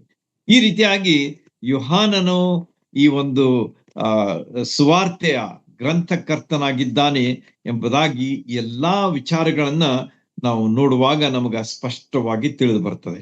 I hope it is clear to all of you. ಯಾರು ಕೇಳ್ತಾ ಇದ್ದೀರಿ ನಿಮ್ಮೆಲ್ಲರಿಗೆ ಇದರ ಒಂದು ಸ್ಪಷ್ಟ ಬಂದಿದೆ ಅಂತ ಹೇಳಿ ನನಗೆ ಅನಿಸ್ತದೆ. I am trying to be very simple and also very clear. ಮುಂದೆ ಈ ಸುವಾರ್ತೆ ಯಾವಾಗ ಬರೆಯಲ್ಪಡ್ತು? ಯಾಕಂದ್ರೆ ನಾವು ಇದರ ಆರಂಭ ನೋಡ್ತಾ ಇದ್ದೇವೆ. ಆದ ಕಾರಣ ಈ ಸುವಾರ್ತೆ ಬರೆದಂತ ಕಾಲ ಏನಾಗಿ ಎಷ್ಟಾಗಿರ್ಬೋದು ಎಂಬುದಾಗಿ ನೀವು ವಿಚಾರ ಮಾಡಿದ್ರೆ ಸಾಧಾರಣವಾಗಿ 85ರಿಂದ 95 ಕ್ರಿಸ್ತಶಕ AD ಅಂತ ಹೇಳ್ತಾರೆ. AD 85 to 95 ಈ ದಶಕದಲ್ಲಿ, ಅಂದ್ರೆ 85ರಿಂದ 95ರ ದಶಕದಲ್ಲಿ ಬರೆದಂಥ ಈ ಪುಸ್ತಕ ಅಥವಾ ಸುವಾರ್ತೆ ಇದಾಗಿದೆ ಅಂತ ಹೇಳಿ ನಮಗ ಇತಿಹಾಸವನ್ನ ನಾವು ಅವಲೋಕಿಸುವಾಗ ನಮಗ ಕಂಡು ಬರ್ತದೆ. ಈ ರೀತಿಯಾಗಿ ಈ ಒಂದು ದಶಕದಲ್ಲಿ ಬರೆದಂಥ ಸುವಾರ್ತೆ ಯೋಹಾನನ ಸುವಾರ್ತೆ ಆಗಿದೆ. ಯೋಹಾನ ಈಗಾಗಲೇ ಓದಿದಂಥ ಭಾಗದಲ್ಲಿ ಸಹೋದರರು ಓದಿದ್ರು. ಅದರಲ್ಲಿ ನಾವು ನೋಡ್ತೀವಿ, ಆದಿಯಲ್ಲಿ ವಾಕ್ಯವಿತ್ತು ಎಂಬುದಾಗಿ ಆತನು ಶುರು ಮಾಡ್ತಾನೆ. ಶಬ್ದದಿಂದ ಆರಂಭಿಸ್ತಾನೆ. ಆದಿಯಲ್ಲಿ ವಾಕ್ಯವಿತ್ತು ಎಂಬುದಾಗಿ ಆತನು ಶಬ್ದದಿಂದ ಆರಂಭಿಸ್ತಾನೆ. ಆದ್ರೆ ಆ ವಾಕ್ಯ ಯಾರು ಎಂಬ ವಿವರ ಕೊಟ್ಟಿಲ್ಲ. ನಾನು ಸಾವಕಾಶವಾಗಿ ಹೇಳ್ತೇನೆ, ನೆನ್ಪಿಟ್ಕೊಳ್ರಿ, ರಿಪೀಟ್ ಮಾಡ್ಲಿಕ್ಕೆ ಆಗುದಿಲ್ಲ. ಆದ ಕಾರಣ ಇಲ್ಲಿ ಅದು ಯಾರು ಎಂಬುದಾಗಿ ಆತನ ವಿವರ ಕೊಟ್ಟಿಲ್ಲ. ಮಾತುಕತೆಯ ಒಂದು ಭಾಗ ಏನಾಗಿರ್ತದೆ? ಶಬ್ದವಾಗಿರ್ತದೆ. When we speak, word is a part of our conversation. ಸಂಭಾಷಣೆಯ ಒಂದು ಭಾಗ ಅದೇನಾಗಿರ್ತದೆ ಅಂತಂದ್ರೆ ಅದು ಶಬ್ದ ಆಗಿರ್ತದೆ. ಶಬ್ದಗಳನ್ನ ಕೂಡಿಸಿದಾಗ ಒಂದು ವಾಕ್ಯ ಆಗ್ತದೆ. ವಾಕ್ಯದಿಂದ ನಾವು ಸಂಭಾಷಣೆ ಮಾಡ್ತಿರ್ತೇವೆ. So word is a part of the conversation. ಮತ್ತು ಆ ಒಂದು ಕಾನ್ವರ್ಸೇಷನ್ ಅದು ಅದು ಎಲ್ಲಿ ಬರ್ತದೆ ಅಂತಂದ್ರೆ ಅದು ನಮ್ಮನ್ನ ಇತರರಿಗೆ ನಾವು ವ್ಯಕ್ತ ಮಾಡುವಾಗ ಈ ಒಂದು ಸಂಭಾಷಣೆ ಅಥವಾ ಈ ಒಂದು ಶಬ್ದಗಳ ಒಂದು ಸಂಕಲನ ಅದು ಏನ್ ಮಾಡ್ತದೆ ಅಂತಂದ್ರೆ ಅದು ನಮಗೆ ವಿವರಣೆಯನ್ನ ಕೊಡ್ತದೆ ಅಥವಾ ಇತರಿಗೆ ನಾವು ವ್ಯಕ್ತ ಮಾಡ್ತೇವೆ. ಹೀಗೆ ಯೋಹಾನ ಇಲ್ಲಿ ಉಲ್ಲೇಖಿಸಿರುವಂತದ್ದು ಏನಾಗಿದೆ ಅಂತಂದ್ರೆ ಒಬ್ಬ ವ್ಯಕ್ತಿ. The one who is ಕನ್ವರ್ಸಿಂಗ್ is the person ಎಂಬುದಾಗಿ ಆ ಶಬ್ದ ವಾಕ್ಯ ಯಾರು, ಸಂಭಾಷಿಸುವವನು ಯಾರು, ಶಬ್ದಗಳ ಸಂಕಲನ ಅಥವಾ ಅದರ ಒಂದು ಚೇನ್ ಅಂತ ಹೇಳ್ಬೋದು ನೀವು. ಅದರ ಸಂಕಲನ ಯಾರಾಗಿದ್ದಾರೆ ಅಂತಂದ್ರೆ ಆತನೊಬ್ಬ ವ್ಯಕ್ತಿ ಆಗಿದ್ದಾನೆ ಎಂಬುದಾಗಿ ಇಲ್ಲಿ ನಮಗ ಸ್ಪಷ್ಟವಾಗಿ ತಿಳಿದು ಬರ್ತದೆ. ನೋಡ್ರಿ ಎಷ್ಟು ಸುಂದರವಾಗಿದೆ ಈ ವಿಚಾರ. ಆದಿಯಲ್ಲಿ ವಾಕ್ಯವಿತ್ತು, ಆ ವಾಕ್ಯ ಯಾರಾಗಿದ್ರು ಅಂತಂದ್ರೆ ಯೇಸು ಸ್ವಾಮಿನ ಆಗಿದ್ದ. ಯಾಕಂದ್ರೆ ಶಬ್ದಗಳ ಒಂದು ಸಂಕಲನ ಅದೇನಾಗಿದೆ ಅಂತಂದ್ರೆ ಅದು ನಮಗ ಸಂಭಾಷಣೆಯನ್ನ ಕೊಡ್ತದೆ. ಮತ್ತು ಸಂಭಾಷಿಸುವವನು ಯಾರಾಗಿದ್ದಾರಂತಂದ್ರೆ ಯೇಸು ಸ್ವಾಮಿ ಆಗಿದ್ದಾರೆ ಎಂಬುದಾಗಿ ಇಲ್ಲಿ ನಮಗ ಸ್ಪಷ್ಟವಾಗಿ ತಿಳಿದು ಬರ್ತದೆ. ಹೀಗೆ ಯೇಸು ಸ್ವಾಮಿ ಏನಾಗಿದ್ದಾನಂತಂದ್ರೆ ಒಬ್ಬ ವ್ಯಕ್ತಿ ಆಗಿದ್ದಾನೆ. Is A person, is the second person of the Trinity ಎಂಬುದಾಗಿ.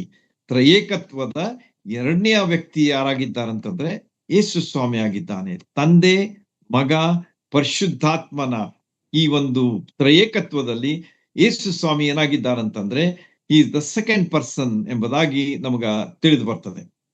ದೇವರು ಇಲ್ಲಿ ಏನಾಗಿದ್ದಾನೆ ಅಂತಂದ್ರೆ ತನ್ನನ್ನ ಪೂರ್ಣವಾಗಿ ವ್ಯಕ್ತ ಮಾಡಿದ್ದಾನೆ. ಯಾರಲ್ಲಿ? ಯೇಸು ಸ್ವಾಮಿಯಲ್ಲಿ. ದೇವಕುಮಾರನು ಎಂಬುದಾಗಿ ಆತನನ್ನು ನಾವು ಕರೆಯುವಾಗ ದೇವರ ಕುಮಾರನು ಯಾರಾಗಿದ್ದಾರಂತಂದ್ರೆ ಯೇಸು ಸ್ವಾಮಿ ಎಂಬುದಾಗಿ ನಮಗೆ ಸ್ಪಷ್ಟವಾದಂತ ತಿಳುವಳಿಕೆ ಬರ್ತದೆ. ನೋಡ್ರಿ ಎಷ್ಟು ವಾಕ್ಯದಿಂದ ದೇವರು, ದೇವರಿಂದ ವ್ಯಕ್ತಿಯಿಂದ ನಮಗ ದೇವರು, ದೇವರಿಂದ ದೇವಕುಮಾರನು, ದೇವಕುಮಾರನಿಂದ ನಮಗೆ ದೇವರ ವಿಷಯವಾದಂಥ ಪೂರ್ಣವಾದಂಥ ಒಂದು ವಿಚಾರ ನಮಗ ತಿಳಿದು ಬರ್ತದೆ. ಇಡೀ ಲೋಕಕ್ಕೆ ತಿಳಿದು ಬರುವಂತಹ ಈ ವಿಚಾರ, ದೇವರ ಬಗ್ಗೆ ಪೂರ್ಣವಾದಂಥ ತಿಳುವಳಿಕೆ ನಮಗ ಯಾರಿಂದ ಬರ್ತದೆ ಅಂತಂದ್ರೆ ದೇವಕುಮಾರನಾದಂಥ ಯೇಸು ಸ್ವಾಮಿಯಿಂದಲೇ ಎಂಬುದಾಗಿ ಈ ವಿಷಯಗಳನ್ನ ನಾವು ಇಲ್ಲಿ ಆರಂಭದಲ್ಲಿ ಕಂಡುಕೊಳ್ತೇವೆ. ನೋಡ್ರಿ ಎಷ್ಟು ಸುಂದರವಾದಂತಹ ವಿಷಯಗಳನ್ನ ಯೋಹಾನ ಸುವಾರ್ತೆ ಒಳಗೊಂಡಿದೆ ಅಂತ ಹೇಳಿ ನಮಗಿದರಿಂದ ತಿಳಿದು ಬರ್ತದೆ.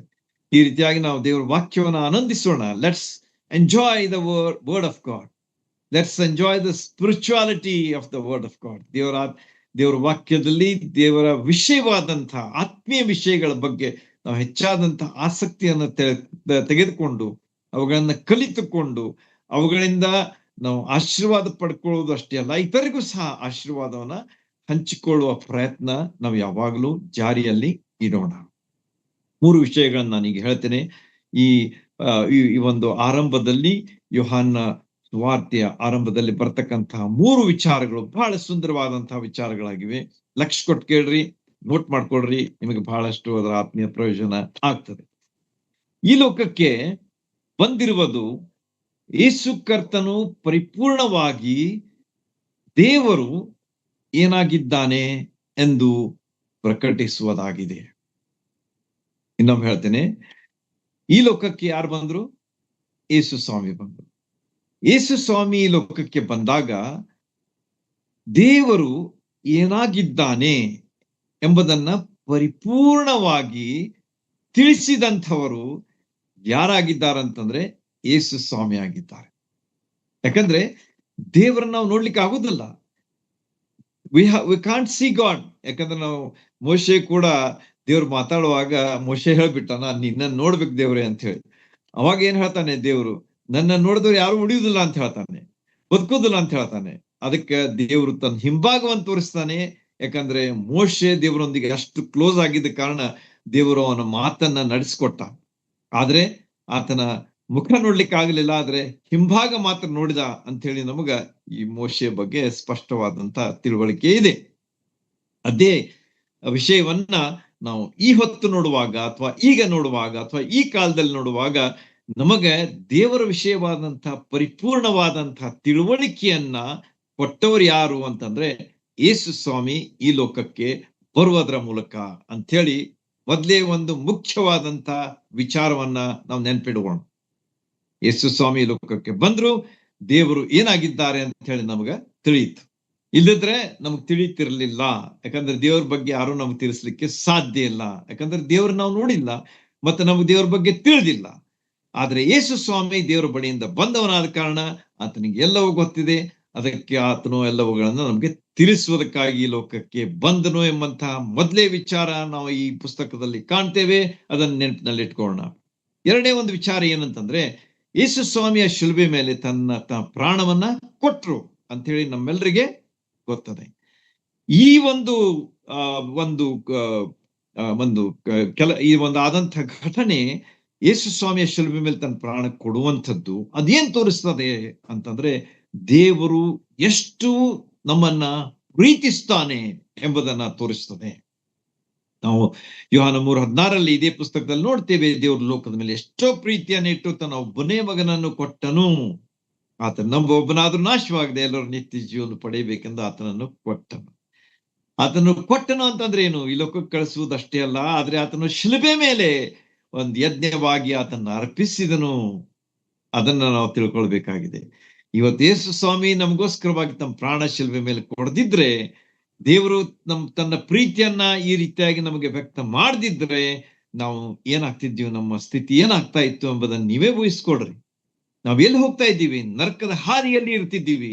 ನರಕಕ್ಕೆ ಹೋಗುವಂತ ಸ್ಥಿತಿಯಲ್ಲಿ ನಾವು ಮುಂದರಿತಾ ಇದ್ದೀವಿ. ಆದ್ರೆ ಇವತ್ತು ಯೇಸು ಸ್ವಾಮಿ ನಮಗೋಸ್ಕರವಾಗಿ ಈ ಲೋಕಕ್ಕೆ ಬಂದ ಮೇಲೆ ಆ ಶಿಲುಬೆಗೆ ಮೇಲೆ ಹೋಗಿ ತನ್ನ ಪ್ರಾಣ ಕೊಟ್ಟದ್ರ ಮೂಲಕವಾಗಿ ನಮಗೆ ಬೇಕಾದಂತಹ ಬಿಡುಗಡೆಯನ್ನ ಕೊಟ್ಟಿದ್ದಾನೆ, ಪಾಪ ಕ್ಷಮಾಪಣೆಯನ್ನು ಕೊಟ್ಟಿದ್ದಾನೆ, ನಮಗೆ ಬೇಕಾದ ಪಾಪದ ಶಿಕ್ಷೆಯನ್ನು ಅನುಭವಿಸಿ ನಾವು ತೀರ್ಸಿದ್ದಾನೆ. ಆದ ಕಾರಣ ನಮಗೆ ರಕ್ಷಣೆ ಸಿಕ್ಕಿದೆ, ಬಿಡುಗಡೆ ಸಿಕ್ಕಿದೆ, ದೇವರ ಮಕ್ಕಳಾಗುವಂತ ಭಾಗ್ಯ ಸಿಕ್ಕಿದೆ, ನಿತ್ಯ ಜೀವ ಸಿಕ್ಕಿದೆ, ಪಾಪ ಕ್ಷಮಾಪಣೆ ಆಗಿದೆ.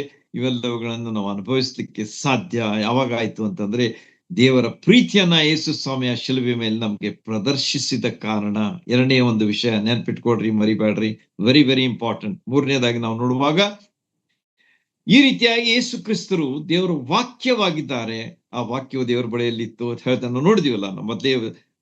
ಆ ವಾಕ್ಯವು ದೇವರ ಬಳಿಯಲ್ಲಿತ್ತು, ಆ ವಾಕ್ಯವು ದೇವರಾಗಿತ್ತು, ಆ ವಾಕ್ಯವು ಆದಿಯಲ್ಲಿ ದೇವರ ಬಳಿಯಲ್ಲಿ ಇದ್ದನು ಎಂಬುದಾಗಿ ನಾವು ನೋಡುವಾಗ ಅದೇನ್ ತೋರಿಸ್ತದೆ ಅಂತಂದ್ರೆ, ದೇವರ ವಾಕ್ಯ ದೇವರ ಯೋಜನೆಗಳನ್ನ ತೋರಿಸ್ತದೆ, ದೇವರ ಯೋಚನೆಗಳನ್ನ ತೋರಿಸ್ತದೆ. God's thoughts, God's plans for us, ಅದನ್ನ ಅದು ತೋರಿಸ್ತದೆ.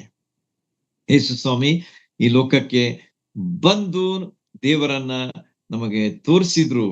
ದೇವರ ವಾಕ್ಯವಾಗಿ ನಮಗ ಅವ್ರು ಏನ್ ತೋರಿಸ್ತಾ ಇದ್ದಾರೆ ಅಂತಂದ್ರೆ, ದೇವರ ಯೋಚನೆಗಳು ನಮಗೋಸ್ಕರವಾಗಿ ಏನಿವೆ, what God thinks about us, God what plans for us ಎಂಬುದನ್ನ ಅವು ನಮಗ ತೋರಿಸ್ತವೆ. ನೋಡ್ರಿ, ಎಷ್ಟು ಸುಂದರವಾದಂತಹ ಈ ಮೂರು ವಿಚಾರಗಳನ್ನ ನಾವು ನೆನ್ಪಿಟ್ಕೊಳ್ಳೋಣ. ಯೇಸು ಸ್ವಾಮಿ ಈ ಲೋಕಕ್ಕೆ ಬಂದು ದೇವರ ಪರಿಪೂರ್ಣವಾದಂತಹ ಒಂದು ತಿಳುವಳಿಕೆ, ದೇವರ ಬಗ್ಗೆ ಪರಿಪೂರ್ಣವಾದಂತಹ ತಿಳುವಳಿಕೆಯನ್ನು ಕೊಟ್ಟ. ಎರಡನೇದಾಗಿ ಆ ಶಿಲುಬೆ ಕಂಬವನ್ನು ಏರುವುದರ ಮೂಲಕವಾಗಿ, ಪ್ರಾಣ ಕೊಡುವುದರ ಮೂಲಕವಾಗಿ, ರಕ್ತ ಸುರಿಸುವುದರ ಮೂಲಕವಾಗಿ ದೇವರು ನಮ್ಮನ್ನು ಎಷ್ಟು ಪ್ರೀತಿಸಿದ್ದಾನೆ ಎಂಬುದನ್ನು ತೋರಿಸಿಕೊಟ್ಟ. ಮೂರನೇದಾಗಿ ದೇವರ ವಾಕ್ಯಗಳನ್ನು ಹೇಳೋದ್ರ ಮೂಲಕವಾಗಿ ನಾವು ದೇವರ ಯೋಚನೆಗಳು, ದೇವರ ಯೋಜನೆಗಳು ನಮ್ಮ ಸಲುವಾಗಿ ಏನಾಗಿವೆ ಎಂಬುದನ್ನ ಆತನು ಸ್ಪಷ್ಟವಾಗಿ ನಮಗ ತಿಳಿಸಿ ಕೊಟ್ಟಿದ್ದಾನೆ.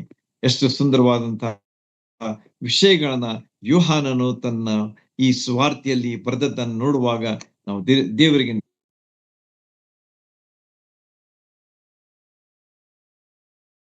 ನಿಜವಾಗಿಯೂ ಎಷ್ಟು ಕೃತಜ್ಞತೆಯನ್ನ ನಮ್ಮ ಪರಿಸ್ಥಿತಿ ಏನಾಗ್ತಿತ್ತು ಎಂಬುದನ್ನು ನೀವು ಸ್ವಲ್ಪ ವಿಚಾರ ಮಾಡ್ರಿ. God has revealed it through his son our Lord Jesus Christ. He sent him for us to bless us and to save us and to make us his children, to call him as Abba Father ಎಂಬುದಾಗಿ. ಈ ರೀತಿಯಾಗಿ ಎಲ್ಲ ವಿಷಯಗಳನ್ನು ನಾವು ನೋಡಿದ್ದೇವೆ. ಮುಂದರಿಯೋಣ, ಇನ್ನು ಬಹಳಷ್ಟಿದೆ ಹೇಳಲಿಕ್ಕೆ, ಆದ್ರೆ ಆದಷ್ಟು ಪ್ರಯತ್ನ ಮಾಡ್ತೇನೆ. ಯೇಸು ಸ್ವಾಮಿಯ ಯೋಹಾನ ಸುವಾರ್ತೆಯಲ್ಲಿ ನಾವು ನೋಡುವಾಗ ಅದು ಒಂದು ವೈಶಿಷ್ಟ್ಯಪೂರ್ಣವಾದಂತಹ ವಿಷಯಗಳನ್ನ ಒಳಗೊಂಡಿದೆ. Number 7 is a sign of perfect, is a number of perfection.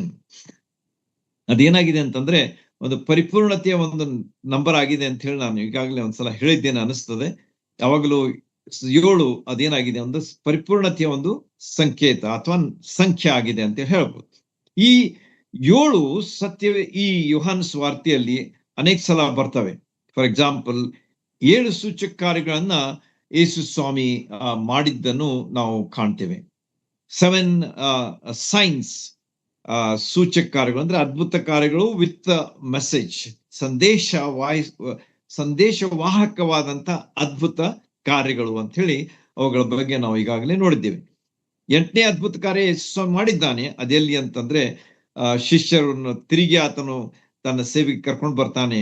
ಅವರು ತಿರುಗಿ ಮೀನುಗಾರಿಕೆಗೆ ಮೀನು ಹಿಡಿಯೋದಕ್ಕೆ ಹೋದಾಗ ಯೇಸು ಸ್ವಾಮಿ ಕರ್ಕೊಂಡು ಬರ್ತಾನೆ ಅವರನ್ನು. ಅವಾಗ 153 ದೊಡ್ಡ ಮೀನುಗಳನ್ನ ಸಿಗುವಂತೆ ಮಾಡ್ತಾನೆ. ಅವರೆಲ್ಲರೂ ರಾತ್ರಿ ಇಡೀ ಪ್ರಯತ್ನಿಸಿದ್ರು, ಒಂದು ಮೀನು ಸಿಕ್ಲಿಲ್ಲ, ಒಂದು ಚಿಕ್ಕ ಮೀನು ಸಿಕ್ಲಿಲ್ಲ. ಆದ್ರೆ ಯೇಸು ಸ್ವಾಮಿ ಹೇಳಿದ ಮಾತಿಗೆ ಅವರು ಬಲೆ ಹಾಕಿದಾಗ ಅವರಿಗೆ ದೊಡ್ಡ 153 ಮೀನುಗಳು ಸಿಕ್ಕವು ಎಂಬುದಾಗಿ ಅಲ್ಲಿ ಬರೆದಿದೆ. ಓದ್ ನೋಡ್ರಿ, last chapter of John's gospel. Very very interesting. ಬಹಳಷ್ಟು ವಿಚಾರಗಳಿವೆ ಅಲ್ಲಿ. ಓದಿದ್ರೆ ನಿಮಗೆ ಬಹಳಷ್ಟು ಸಂದೇಶಗಳು ಸಿಗ್ತವೆ, ಆದರಣೆ ಸಿಗ್ತದೆ, ಬಹಳಷ್ಟು ಎಚ್ಚರಿಕೆಯ ಮಾತುಗಳು ಸಿಗ್ತವೆ. ಹೀಗೆ ದೇವರು ತನ್ನ ವಾಕ್ಯದಲ್ಲಿ ಎಷ್ಟು ವಿಶೇಷವಾದಂತಹ ವಿಷಯಗಳನ್ನ ಇಟ್ಟಿದ್ದಾನೆ. ಈ ರೀತಿಯಾಗಿ 8 ಇದ್ರೂ ಕೂಡ 7 ನಮಗ ಎಲ್ಲರಿಗೂ ಹೇಳಿದಂಥವು. 8ನೇದು ಏನಾಗಿತ್ತು ಅಂತ, that was only for his disciples ಎಂಬುದನ್ನ ನಾವು ನೆನ್ಪಿಟ್ಕೊಂಡಿರೋಣ. ಈ ರೀತಿಯಾಗಿ ಯಹೂದ್ಯರ ಹಬ್ಬಗಳು ಎಷ್ಟಿದ್ವು ಅಂತಂದ್ರೆ ಅವು 7 ಇದ್ವು ಅಂತ. There were 7 festivals of Jewish people. ವಿವರವಾಗಿ ಹೇಳಿಕ್ ಸಮಯ ಇಲ್ಲ. ಈ ಪಸ್ಕ ಹಬ್ಬ ಮತ್ತು ಪೂರಿಮ್ ಹಬ್ಬ ಮತ್ತಿತರ ಎಲ್ಲ ಹಬ್ಬಗಳಿವೆ, 7 ಇವೆ. ಅವುಗಳಲ್ಲಿ ಈ ಒಂದು ಸುವಾರ್ತೆಯಲ್ಲಿ ಅವು 3 ಹಬ್ಬಗಳ ಉಲ್ಲೇಖ ಇದೆ ಎಂಬುದಾಗಿ ನಮಗೆ ಇಲ್ಲಿ ತಿಳಿದು ಬರ್ತದೆ. ಈ ರೀತಿಯಾಗಿ ಯಹೂದ್ಯನಾದಂತ ಯೋಹಾನನು ಈ 7 ಹಬ್ಬಗಳ ಪೈಕಿ 3 ಹಬ್ಬಗಳ ಬಗ್ಗೆ ಇಲ್ಲಿ ವಿವರಣೆಯನ್ನ ತನ್ನ ಸುವಾರ್ತೆಯಲ್ಲಿ ನಮೂದಿಸಿದ್ದಾನೆ. ಅದೇ ರೀತಿಯಾಗಿ ಅನೇಕ ಪ್ರಮುಖ ಶಬ್ದಗಳ ಉಚ್ಚಾರ ಇಲ್ಲಿ ನಮಗ ಕಂಡು ಬರ್ತದೆ. So many verses are written in this gospel. ಅವು ಯಾವಂತಂದ್ರೆ ಮುಖ್ಯವಾಗಿ ಅಲ್ಲಿ ಹೇಳಲ್ಪಟ್ಟಂತ ಶಬ್ದ ಪ್ರಯೋಗ ಏನಾಗಿವೆ ಅಂತಂದ್ರೆ, ತಂದೆ ಎನ್ನುವಂತಹ ಒಂದು ಶಬ್ದ ಪ್ರಯೋಗ 118 ಟೈಮ್ಸ್. ನೋಟ್ ಮಾಡ್ಕೊಡ್ರಿ, ಎಷ್ಟು ಸಲ ದೇವರು ತಂದೆ ತಂದೆ ತಂದೆ ಎಂಬುದಾಗಿ ಹೇಳಿದಂಥ ಒಂದು ಪದಪ್ರಯೋಗ 118 ಸಾರಿ ಬಂದದಂತ. ನೀವು ಬೇಕಾದ್ರೆ ಅದನ್ನ ಓದಿ ಮಾರ್ಕ್ ಮಾಡ್ಕೊಂತ ಹೋಗ್ರಿ. ಎಲ್ಲಿ ತಂದೆ ಅಂತ ಹೇಳಿ ಬರ್ದದಲ್ಲಿ ಮಾರ್ಕ್ ಮಾಡ್ಕೊಂತ ನಂಬರ್ ಹಾಕೊಂತ ಹೋಗ್ರಿ. You will enjoy the study of God's word. ನಾನು ಇವನ್ನೆಲ್ಲ ಯಾಕೆ ಹೇಳ್ತಾ ಇದ್ದೀನಿ ಅಂತಂದ್ರೆ, just encourage you to make your study interesting and also learning. ಆಸಕ್ತಿಯುಕ್ತವಾದಂತಹ ಅಭ್ಯಾಸ ನಿಮ್ದಾಗಿರಲಿ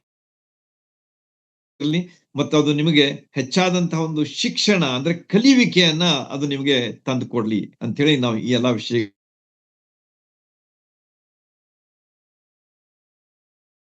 ನಿಮ್ಗೆ ಹೇಳ್ತಾ ಇರ್ತೇನೆ. ನೀವು ಓದ್ತಾ ಹೋಗ್ರಿ. 1 2 3 4 5 6 118 ಬರೋ ತನಕ ನೀವು ಹೋಗ್ರಿ, ನಿಮ್ಗೆ ಸಿಗ್ತದ. This number you will get. ಈ ರೀತಿಯಾಗಿ 118 ಸಾರಿ ತಂದೆ ಎಂಬಂತಹ ಶಬ್ದದ ಪ್ರಯೋಗ ಅಲ್ಲಿದೆ. ನಂಬಿಕೆ ಎಂಬಂತಹ ಮಾತು 100 ಟೈಮ್ಸ್, 100 ಸಲ ಇದೆ. 100 ಸಲ ಸೆಂಚುರಿ ಅಂತ ಹೇಳ್ಬಹುದು. ಸೆಂಚುರಿ ಹೊಡೆದದ್ದು ಯಾವ್ದಂತಂದ್ರೆ ನಂಬಿಕೆ ಅಂತ ಹೇಳಿ. ಆಮೇಲೆ ಲೋಕ ಇದು ಸಹ ಮುಖ್ಯವಾದದ್ದು. ಯಾಕಂದ್ರೆ ನಾವೆಲ್ಲ ಈ ಲೋಕದಲ್ಲಿ ಇದ್ದೇವೆ. ಆದ ಕಾರಣ ಈ ಲೋಕ ಎಂಬಂತಹ ಮಾತು ಅದು ಎಸ್ ಸಾರಿ ಅದು ಪುನರುಚ್ಚರಿಸಲ್ಪಟ್ಟಿದೆ ಅಂತಂದ್ರೆ 78 ಟೈಮ್ಸ್, 78 ಸಲ ಅದು ಹೇಳಲಾಗಿದೆ ಅದರ ಬಗ್ಗೆ. ಪ್ರೀತಿ ಅದು 45 ಸಲ ಬರ್ತದೆ. ಸಾಕ್ಷಿ ಎನ್ನುವಂಥದ್ದು 47 ಸಲ ಬರ್ತದೆ. ಸಾಕ್ಷಿ ಎಂಬಂಥ ಈ ಒಂದು ಪದಪ್ರಯೋಗ ನಾಮ ದೋಪಾದಿಯಲ್ಲಿ 14 ಸಲ ಉಪಯೋಗಿಸಲಾಗಿದೆ.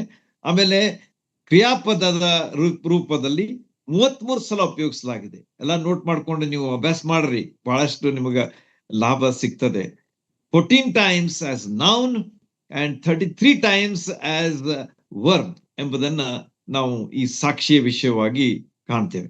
ಆಮೇಲೆ ಜೀವ, ಲೈಫ್ ಎಂಬಂಥದ್ದು 37 ಟೈಮ್ಸ್, 37 ಸಲ ಲೈಫ್, ಇಟರ್ನಲ್ ಲೈಫ್, ಈ ಎಲ್ಲಾ ವಿಷಯಗಳನ್ನ ನೋಡ್ರಿ, ಎಂಜಾಯ್ ಮಾಡ್ರಿ. ದೇವರ ವಾಕ್ಯ ಎಷ್ಟು ಸುಂದರವಾಗಿದೆ, ಅರ್ಥಪೂರ್ಣವಾಗಿದೆ, ಅದು ನಮಗೆ ಎಷ್ಟು ಆಹ್ಲಾದಕರವಾದಂತಹ ಅನುಭವ ಕೊಡ್ತದೆ ಎಂಬುದನ್ನ ನೀವು ಅನುಭವಿಸಿ ತಿಳ್ಕೊಡ್ರಿ. ದೇವರು ಸರ್ವೋತ್ತಮನೆಂಬುದನ್ನ ಅನುಭವಿಸಿ ತಿಳ್ರಿ ಎಂಬುದಾಗಿ ನಾವು ಕೀರ್ತನೆ 34ರಲ್ಲಿ ನೋಡುವ ಪ್ರಕಾರ ದೇವರ ವಾಕ್ಯ ಎಷ್ಟು ಅದು ಆಹ್ಲಾದಕರವಾಗಿದೆ ಎಂಬುದನ್ನ ಅನುಭವದಿಂದ ತಿಳ್ಕೊಳ್ರಿ ಅಂತ ಹೇಳಿ ನಾನು ಹೇಳಲಿಕ್ಕೆ ನಿಮಗೆ ಮನಸ್ಸು ಮಾಡ್ತೇನೆ. ಅದೇ ರೀತಿಯಾಗಿ ಬೆಳಕು ಎಂಬಂಥ ಒಂದು ಪದಪ್ರಯೋಗ 24 ಸಲ ಬರ್ತದೆ. 24 times the word light appears ಎಂಬುದಾಗಿ ನಾವು ಯೋಹಾನ ಸುವಾರ್ತೆಯಲ್ಲಿ ಕಾಣ್ತೇವೆ. ನಾ ರಿಪೀಟ್ ಮಾಡೋದಿಲ್ಲ. ಈ ಸುವಾರ್ತೆಯಲ್ಲಿ ಸಂಖ್ಯೆಗಳಿಗೆ ಹೆಚ್ಚಾದಂತ ಮಹತ್ವ. ಯಾಕಂದ್ರೆ ಇವೆಲ್ಲ ನೋಡುವಾಗ ನಮಗೇನ್ ಕಂಡು ಬರ್ತಾ ಅಂತಂದ್ರೆ numbers play an important role ಅಂತ ಹೇಳಿ ಹೇಳ್ಬೋದು. ಯಾಕಂದ್ರೆ ಇಷ್ಟು ಸಂಖ್ಯೆಗಳನ್ನ ನಾವು ನೋಡಿದ್ವಿ ಈಗಾಗಲೇ. ಅವು ಎಷ್ಟು ಇಂಟ್ರೆಸ್ಟಿಂಗ್ ಆಗಿವೆ, ಅವು ಎಷ್ಟು ಮುಖ್ಯ ಪಾತ್ರ ವಹಿಸ್ತವೆ. ಮತ್ತು 7 ಸಂಖ್ಯೆ ಅದು ಪರಿಪೂರ್ಣವಾದಂತಹ ಒಂದು ಸಂಖ್ಯೆಯ ಬಗ್ಗೆಯೂ ಸಹ ನಾವು ನೋಡಿದ್ದೇವೆ. ಮತ್ತು 7 ಸಂಖ್ಯೆ ನಾನು ಈಗಾಗಲೇ ಸೈನ್ಸ್ ಅಂತಂದ್ರೆ ಸೂಚಕಾರಿಗಳ ಬಗ್ಗೆ ಹೇಳಿದೆ. ಅಷ್ಟೇ ಅಲ್ಲದೆ ಯೇಸು ಸ್ವಾಮಿ ನಾನೇ ಎಂಬುದಾಗಿ ಹೇಳಿದಂಥ 7 ವಾಕ್ಯಗಳು ಬಹಳ ಮುಖ್ಯವಾದಂಥವುಗಳಾಗಿವೆ.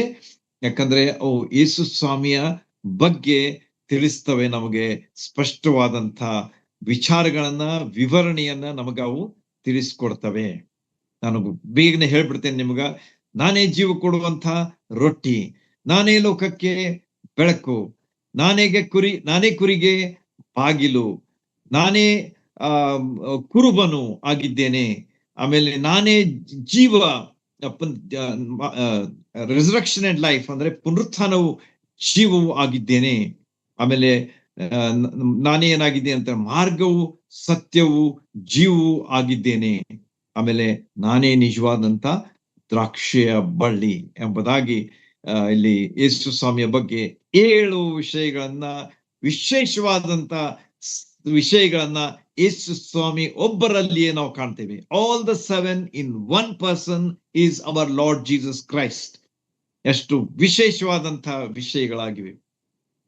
ಒಬ್ಬನೇ ವ್ಯಕ್ತಿಯ ಹತ್ರ ಇಷ್ಟೆಲ್ಲ ಇರ್ಬೇಕಂತಂದ್ರೆ ಆತನ ವ್ಯಕ್ತಿತ್ವ ಹೇಗಿರ್ಬೇಕು ಎಂಬುದನ್ನು ವಿಚಾರ ಮಾಡ್ರಿ.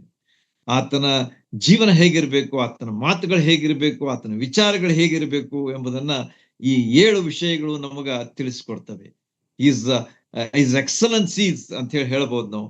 ಆತನ ಆತನ ಉತ್ಕೃಷ್ಟತೆಗಳನ್ನ ಇಲ್ಲಿ ಯೋಹಾನನು ಅಷ್ಟು ಸುಂದರವಾದ ರೀತಿಯಲ್ಲಿ ನಮ್ಮ ಮುಂದೆ ಇಟ್ಟಿದ್ದಾನೆ. ಬೆಳಕು ಅನ್ನುವಾಗ ನನಗೆ ಒಂದು ಮಾತು ನೆನಪಾಗ್ತದೆ. ದೇವರು ಯೇಸು ಸ್ವಾಮಿ ಕೊಟ್ಟಂತಹ ಬೆಳಕು ಎಷ್ಟು ವಿಶೇಷವಾಗಿತ್ತು. ಸೀನಾಯಿ ಬೆಟ್ಟದಲ್ಲಿಯೂ ಸಹ ನಾವು ಬೆಳಕನ್ನು ನೋಡ್ತೇವೆ, ಆದ್ರೆ that was limited to the people of Israelites. ಇಸ್ರಾಯೇಲರಿಗೆ ಅಷ್ಟೇ ಸೀಮಿತವಾದಂತಹ ಬೆಳಕನ್ನ ದೇವರಲ್ಲಿ ಕೊಟ್ಟ. ಆದರೆ ಯೇಸು ಸ್ವಾಮಿಯ ಬಗ್ಗೆ ನಾವು ನೋಡುವಾಗ ಆತನು ಲೋಕಕ್ಕೆ ಬೆಳಕಾಗಿದ್ದಾನೆ. I am the light of the world ಎಂಬುದಾಗಿ. He who follows me will not walk in darkness but walks in the light of life ಅಂತ ಹೇಳಿ ನಾವು ಹೇಳುವುದನ್ನು ನಾವು ನೋಡುವಾಗ ಯೇಸು ಸ್ವಾಮಿ ಏನಾಗಿದ್ದಾನಂತಂದ್ರೆ ಜೀವ ಕೊಡುವಂತಹ ಬೆಳಕಾಗಿದ್ದಾನೆ, ಇಡೀ ಲೋಕದ ಬೆಳಕಾಗಿದ್ದಾನೆ ಎಂಬುದನ್ನ ನಾವು ಈ 7 ವಾಕ್ಯಗಳಲ್ಲಿ ನಾವು ಸ್ಪಷ್ಟವಾಗಿ ಕಾಣ್ತೇವೆ. ಸುಲಭವಾಗಿವೆ ವಾಕ್ಯಗಳು, but at the same time they are very very precious ಎಂಬುದನ್ನ ಅದರ ಬಗ್ಗೆ ನಾವು ಹೇಳಲಿಕ್ಕೆ ಮನಸ್ಸು ಮಾಡ್ತೇವೆ. ಅದೇ ರೀತಿಯಾಗಿ ನಾವು ನೋಡುವಾಗ ಮೆಸ್ಸಿಯನು ಅಂತ ಹೇಳಿ ಹೇಳಲಾಗಿದೆ. ಆಮೇಲೆ ನಾನೇ ಎಂಬುದಾಗಿ ಹೇಳ್ತಾನೆ, ಕಳಿಸಿಕೊಟ್ಟಾತನು ಎಂಬುದಾಗಿ ಹೇಳ್ತಾನೆ, ಪರಲೋಕದಿಂದ ಇಳಿದು ಬಂದವನು ಎಂಬುದಾಗಿ ಹೇಳ್ತಾನೆ. ಅಷ್ಟೇ ಅಲ್ಲದೆ ನಜರೇತಿನ ಯೇಸು ಎಂಬುದಾಗಿಯೂ ಸಹ ಯೇಸು ಸ್ವಾಮಿಯ ಬಗ್ಗೆ ನಾವು ಓದ್ತೇವೆ. ನೋಡ್ರಿ ಎಷ್ಟು ಸುಂದರವಾದಂತಹ ವಿಷಯಗಳು. ಮೆಸ್ಸಿಯ, ನಾನೇ ಕಳಿಸಿಕೊಟ್ಟಾತನು, ಆಮೇಲೆ ಪರಲೋಕದಿಂದ ಇಳಿದು ಬಂದವನು, ನಜರೇತಿನ ಯೇಸು, ನಾನೇ ರೊಟ್ಟಿ. 21 ಸಲ ಬರ್ತದೆ ಅದು. ಪರಲೋಕದಿಂದ ಬಂದ ರೊಟ್ಟಿ. ಈ ರೀತಿಯಾಗಿ ಯೇಸು ಸ್ವಾಮಿ ಅಲ್ಲಿ ಆಡಿದಂತಹ ಮಾತುಗಳಲ್ಲಿ ಎಷ್ಟು ಅರ್ಥ ಇದೆ ಎಂಬುದನ್ನ ನಾವು ಕಂಡುಕೊಳ್ತೇವೆ. ಓಕೆ, ಇನ್ನು ಈ ಸ್ವಾರ್ಥಿಯನ್ನ ಬರೆದದ್ರ ಉದ್ದೇಶ ಏನಂತ ಹೇಳಿ ಸ್ವಲ್ಪ ಅದರಲ್ಲಿ ನೋಡಿ ನಾವು ಮುಗಿಸೋಣ. ಇಲ್ಲಿ ಈ ಸ್ವಾರ್ಥಿಯನ್ನ ಬರಿಬೇಕಾದ್ರೆ ಏನೋ ಒಂದು ಗುರಿ ಅಥವಾ ಉದ್ದೇಶ ಇತ್ತು ಎಂಬುದನ್ನ ನಾವು ಇದನ್ನು ಓದುವಾಗ ಸ್ಪಷ್ಟವಾಗಿ ಕಂಡುಕೊಳ್ತೇವೆ. ಅದರಲ್ಲಿ ನಾವು 20ನೇ ಅಧ್ಯಾಯ 31ನೇ ವಚನದಲ್ಲಿ ಯೋಹಾನನೇ ಅದನ್ನ ನಮಗೆ ಸ್ಪಷ್ಟವಾಗಿ ಹೇಳ್ತಾನೆ. He writes all the 20 chapters and at the end of the 20th chapter, ಇನ್ನೂ ಒಂದು ಅಧ್ಯಾಯ ಉಳಿದದೆ, ಅದರಲ್ಲಿ ಮತ್ತೊಂದು ಮಾತು ಹೇಳ್ತಾನೆ, ಕೊನೆಯ ಮಾತು. ಅದು ಸಹ ಬಹಳ ವಿಶೇಷವಾಗಿದೆ. 31ನೇ ವಚನ 20ನೇ ಅಧ್ಯಾಯದಲ್ಲಿ ಹೇಳ್ತಾನೆ ಅಂತ ಏನ್ ಹೇಳ್ತಾನೆ ನೋಡ್ರಿ. ಯೇಸು ಕ್ರಿಸ್ತರು ದೇವಕುಮಾರರು ಮತ್ತು ಆತನನ್ನು ನಂಬುವವರಿಗೆ ಆತನ ಹೆಸರಿನಲ್ಲಿ ಜೀವ ಉಂಟು ಎಂಬುದನ್ನ ನಾನು ತಿಳಿಸಬೇಕಾಗಿದೆ ನಿಮಗೆ, ಆದ ಕಾರಣ ಇದನ್ನ ನಾನು ಬರೆದಿದ್ದೇನೆ ಎಂಬುದಾಗಿ ಆತ ಹೇಳ್ತಾನೆ. ನೋಡ್ರಿ, ಯೇಸು ಸ್ವಾಮಿಯನ್ನು ಎಷ್ಟು ವಿಶೇಷವಾದ ರೀತಿಯಲ್ಲಿ ಆತನು ಎತ್ತಿ ಹಿಡಿತಾ ಇದ್ದಾನೆ. Is exalting the Lord Jesus Christ like anything ಅಂತ ಹೇಳಿ ಹೇಳಬಹುದು. ಯೇಸು ಕ್ರಿಸ್ತರು ದೇವಕುಮಾರ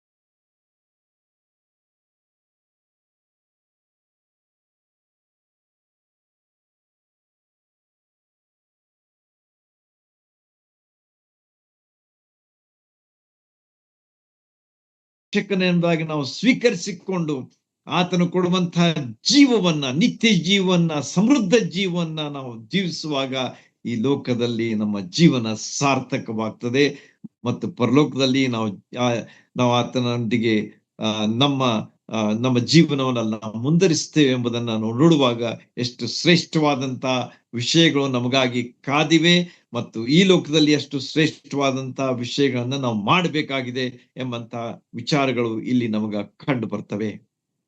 ನಾನು ಇನ್ನೊಂದು ವಚನ ಹೇಳ್ತೇನೆ ಅಂದಿದ್ದಲ್ಲ, 21ನೇ ಅಧ್ಯಾಯ 25ನೇ ವಚನದಲ್ಲಿ ನೀವು ನೋಡುವಾಗ last verse of this book, ಅದ್ರಲ್ಲಿ ಏನ್ ಹೇಳ್ತಾ ಅಂತಂದ್ರೆ, ಇದನ್ನೆಲ್ಲ ಇನ್ನೂ ಆತನು ಮಾಡಿದಂತ ಕಾರ್ಯಗಳು ಬಹಳ ಇವೆ ಅಂತ ಹೇಳ್ತಾನೆ.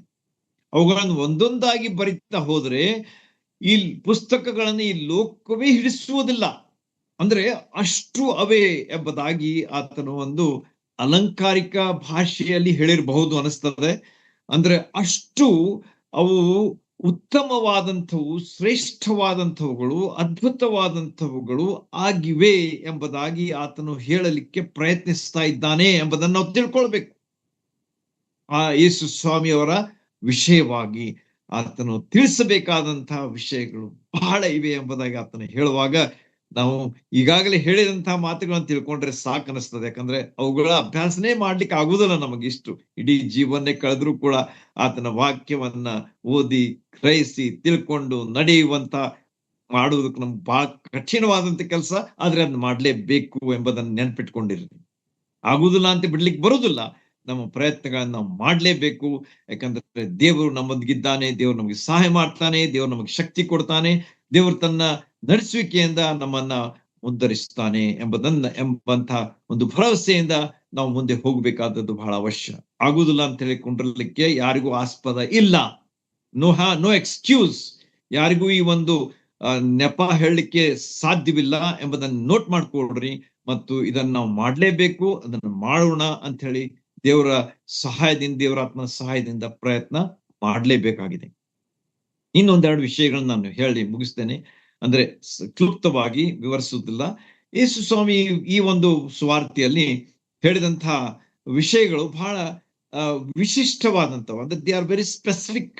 ಈ ಯೋಹಾನ್ ಸುವಾರ್ತೆಯಲ್ಲಿ ನಡೆದಂತ ಕೆಲವು ಘಟನೆಗಳು ಅವು ಬೇರೆ ಸ್ವಾರ್ಥಗಳಲ್ಲಿ ಅವುಗಳ ಉಲ್ಲೇಖ ಇಲ್ಲ. These are like choice. 7 ಸೂಚಕ ಕಾರ್ಯಗಳು ಏನಾಗಿವೆ, ಚಾಯ್ಸ್ ಇದ್ದಂಗ ಅದಾವೆ. ಆಮೇಲೆ 7 ಮಾತುಗಳು ಚಾಯ್ಸ್ ಇದ್ದಂಗ ಅದಾವೆ. ಅಗ್ದಿ ದೇ ಆರ್ ಸ್ಪೆಷಲ್.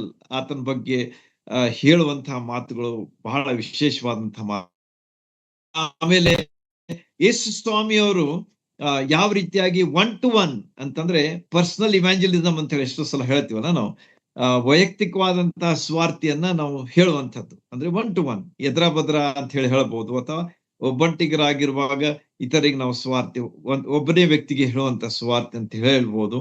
ನಮ್ಮ ತಂದೆಯವರು ಅದ್ರ ಬಗ್ಗೆ ಬಹಳ he was like a specialist ಅಂತ ಹೇಳಿ ಹೇಳ್ಬೋದು ನೀವು. ಯಾರಿಗೂ ಅವ್ರ ಸ್ವಾರ್ಥಿಯನ್ನ ಹೇಳಲಿಕ್ಕೆ ಹಿಂದೆ ಮುಂದೆ ನೋಡ್ತಿರ್ಲಿಲ್ಲ. He use to always tell the gospel to the people. ಅವ್ರು ಪ್ರಯಾಣ ಮಾಡ್ಲಿ ಅಥವಾ ಮನೆ ಆಫೀಸ್ ಕಟ್ಟೆ ಮೇಲೆ ಅವ್ರು ಕುಳಿತುಕೊಂಡು ಬರ್ತಕ್ಕಂತಹ ಜನರಿಗೆ ಅವ್ರ ಸ್ವಾರ್ಥಿಯನ್ನ ಹೇಳುವುದನ್ನ ನಾನು ನೋಡಿದ್ದೇನೆ ನನ್ನ ಕಣ್ಮುಂಡ. It's a great encouragement to us. ಅದು ಒಂದು ನಮಗ ಸಾಕ್ಷಿ ಆಗಿದೆ, ಅದು ನಮ್ಗೆ ಬಹಳಷ್ಟು ಒಂದು ಪ್ರೋತ್ಸಾಹ ಆಗಿದೆ ಅಂತ ಹೇಳಲಿಕ್ಕೆ ನಾನು ದೇವರಿಗೆ ಸ್ತೋತ್ರ ಮಾಡ್ತೇನೆ.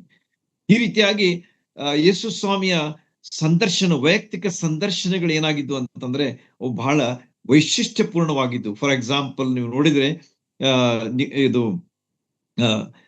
ಇದೇ ಸುವಾರ್ತೆ ಮೊದಲೇ ಅಧ್ಯಾಯ 45ರಿಂದ 51 ವಚನಗಳಲ್ಲಿ ನಾವು ನೋಡುವಾಗ ನಥಾನೆಯೇಲನ ಕೂಡ ಅವರು ಮಾತಾಡಿದಂತಹ ಆ ಒಂದು ಸಂದರ್ಶನ ಬಹಳ ಬಹಳ ಸುಂದರವಾಗಿದೆ. ಹೋದ್ರೆ ಅದನ್ನ 45ರಿಂದ 51 ವಚನಗಳು ನಿಮ್ಗೆ ಅರ್ಥ ಆಗ್ತದೆ. It's very simple but very profound. ಅದು ಬಹಳ ಅರ್ಥಪೂರ್ಣವಾದಂತಹ ಒಂದು ಸಂಭಾಷಣೆ ಆಗಿದೆ ಮತ್ತು ಆತನಿಗೆ ಎಷ್ಟು ಒಂದು ದೊಡ್ಡ ಆತ್ಮೀಯ ಆಶೀರ್ವಾದವನ್ನು ತಂದು ಕೊಡ್ತದೆ ಎಂಬುದಾಗಿ ನೀವು ಅಲ್ಲಿ ಕಂಡುಕೊಳ್ಬಹುದು. ಈ ರೀತಿಯಾಗಿ ಮೊದಲೇ ಅಧ್ಯಾಯ 45ರಿಂದ 51 ವಚನಗಳಲ್ಲಿ ಯೇಸು ಸ್ವಾಮಿ ಮಾಡಿದಂತಹ ವೈಯಕ್ತಿಕ ಸಂದರ್ಶನ ಅದು ಯಾರೊಂದಿಗಿತ್ತು ಅಂತಂದ್ರೆ ನಥಾನೆಯೇಲ್ ಎಂಬ ವ್ಯಕ್ತಿಯ ಕೂಡ ಇತ್ತು. ಆತನು ಸಹ ಶಿಷ್ಯನಾಗ್ತಾನೆ ಮುಂದೆ.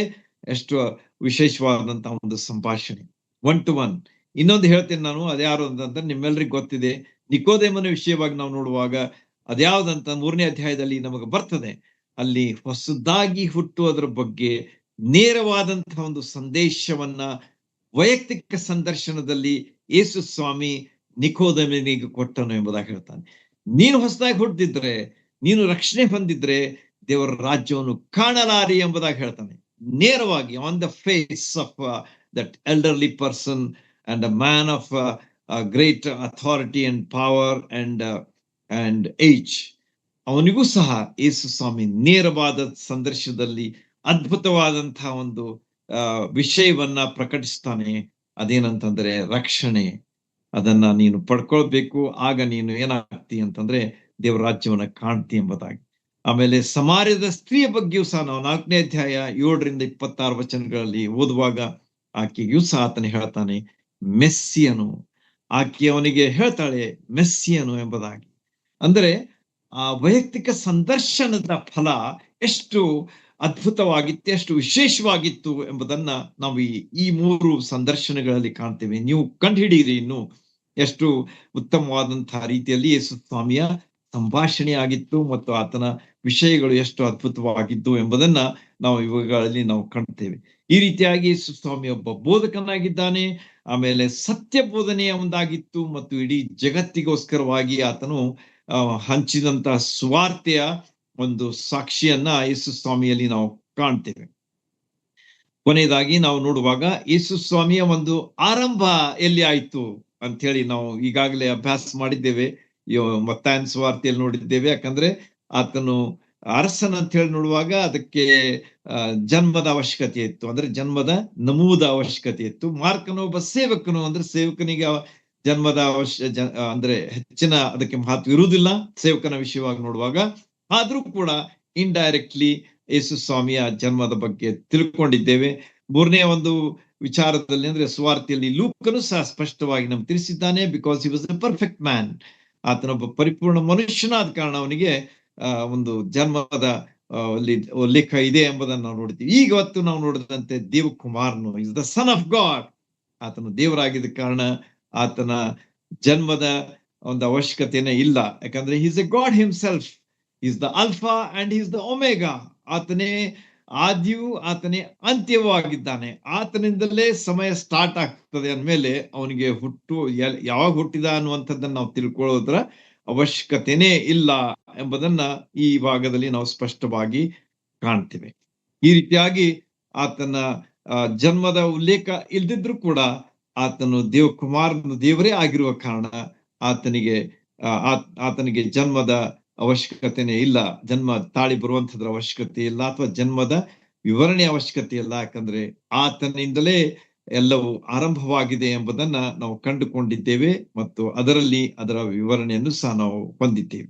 ಇಷ್ಟೆಲ್ಲ ಇದ್ರೂ ಕೂಡ ಅವನ ಜನರು ಆತನನ್ನ ನಂಬದೇ ಇರುವುದನ್ನ ನಾವು ನೋಡುವಾಗ ಸೈತಾನನು ಯಾವ ರೀತಿಯಾಗಿ ತನ್ನ ಕೆಲಸವನ್ನ ಮಾಡ್ತಾ ಇದ್ದ ಮತ್ತು ಮಾಡ್ತಾ ಇದ್ದಾನೆ ಎಂಬುದನ್ನು ಸಹ ನಾವು ತಿಳ್ಕೊಂಡಿರ್ಬೇಕು.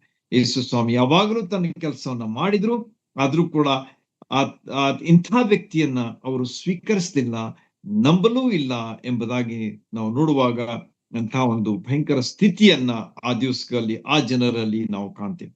ಆದ ಕಾರಣ ನಾವೆಲ್ಲರೂ ಈ ಒಂದು ಯೋಹಾನ ಸುವಾರ್ತೆಯ ಒಂದು ಸ್ಫೂರ್ತಿಯನ್ನ ನಮ್ಮ ಜೀವನದಲ್ಲಿ ಅನುಭವಿಸುವುದಕ್ಕೆ ದೇವರು ತನ್ನ ವಿಶೇಷವಾದಂತಹ ಸಹಾಯವನ್ನು ನಮ್ಮೆಲ್ಲರಿಗೆ ಅನುಗ್ರಹಿಸಲಿ. ದೇವರ ನಾಮಕ್ಕೆ ಸ್ತೋತ್ರವಾಗಲಿ.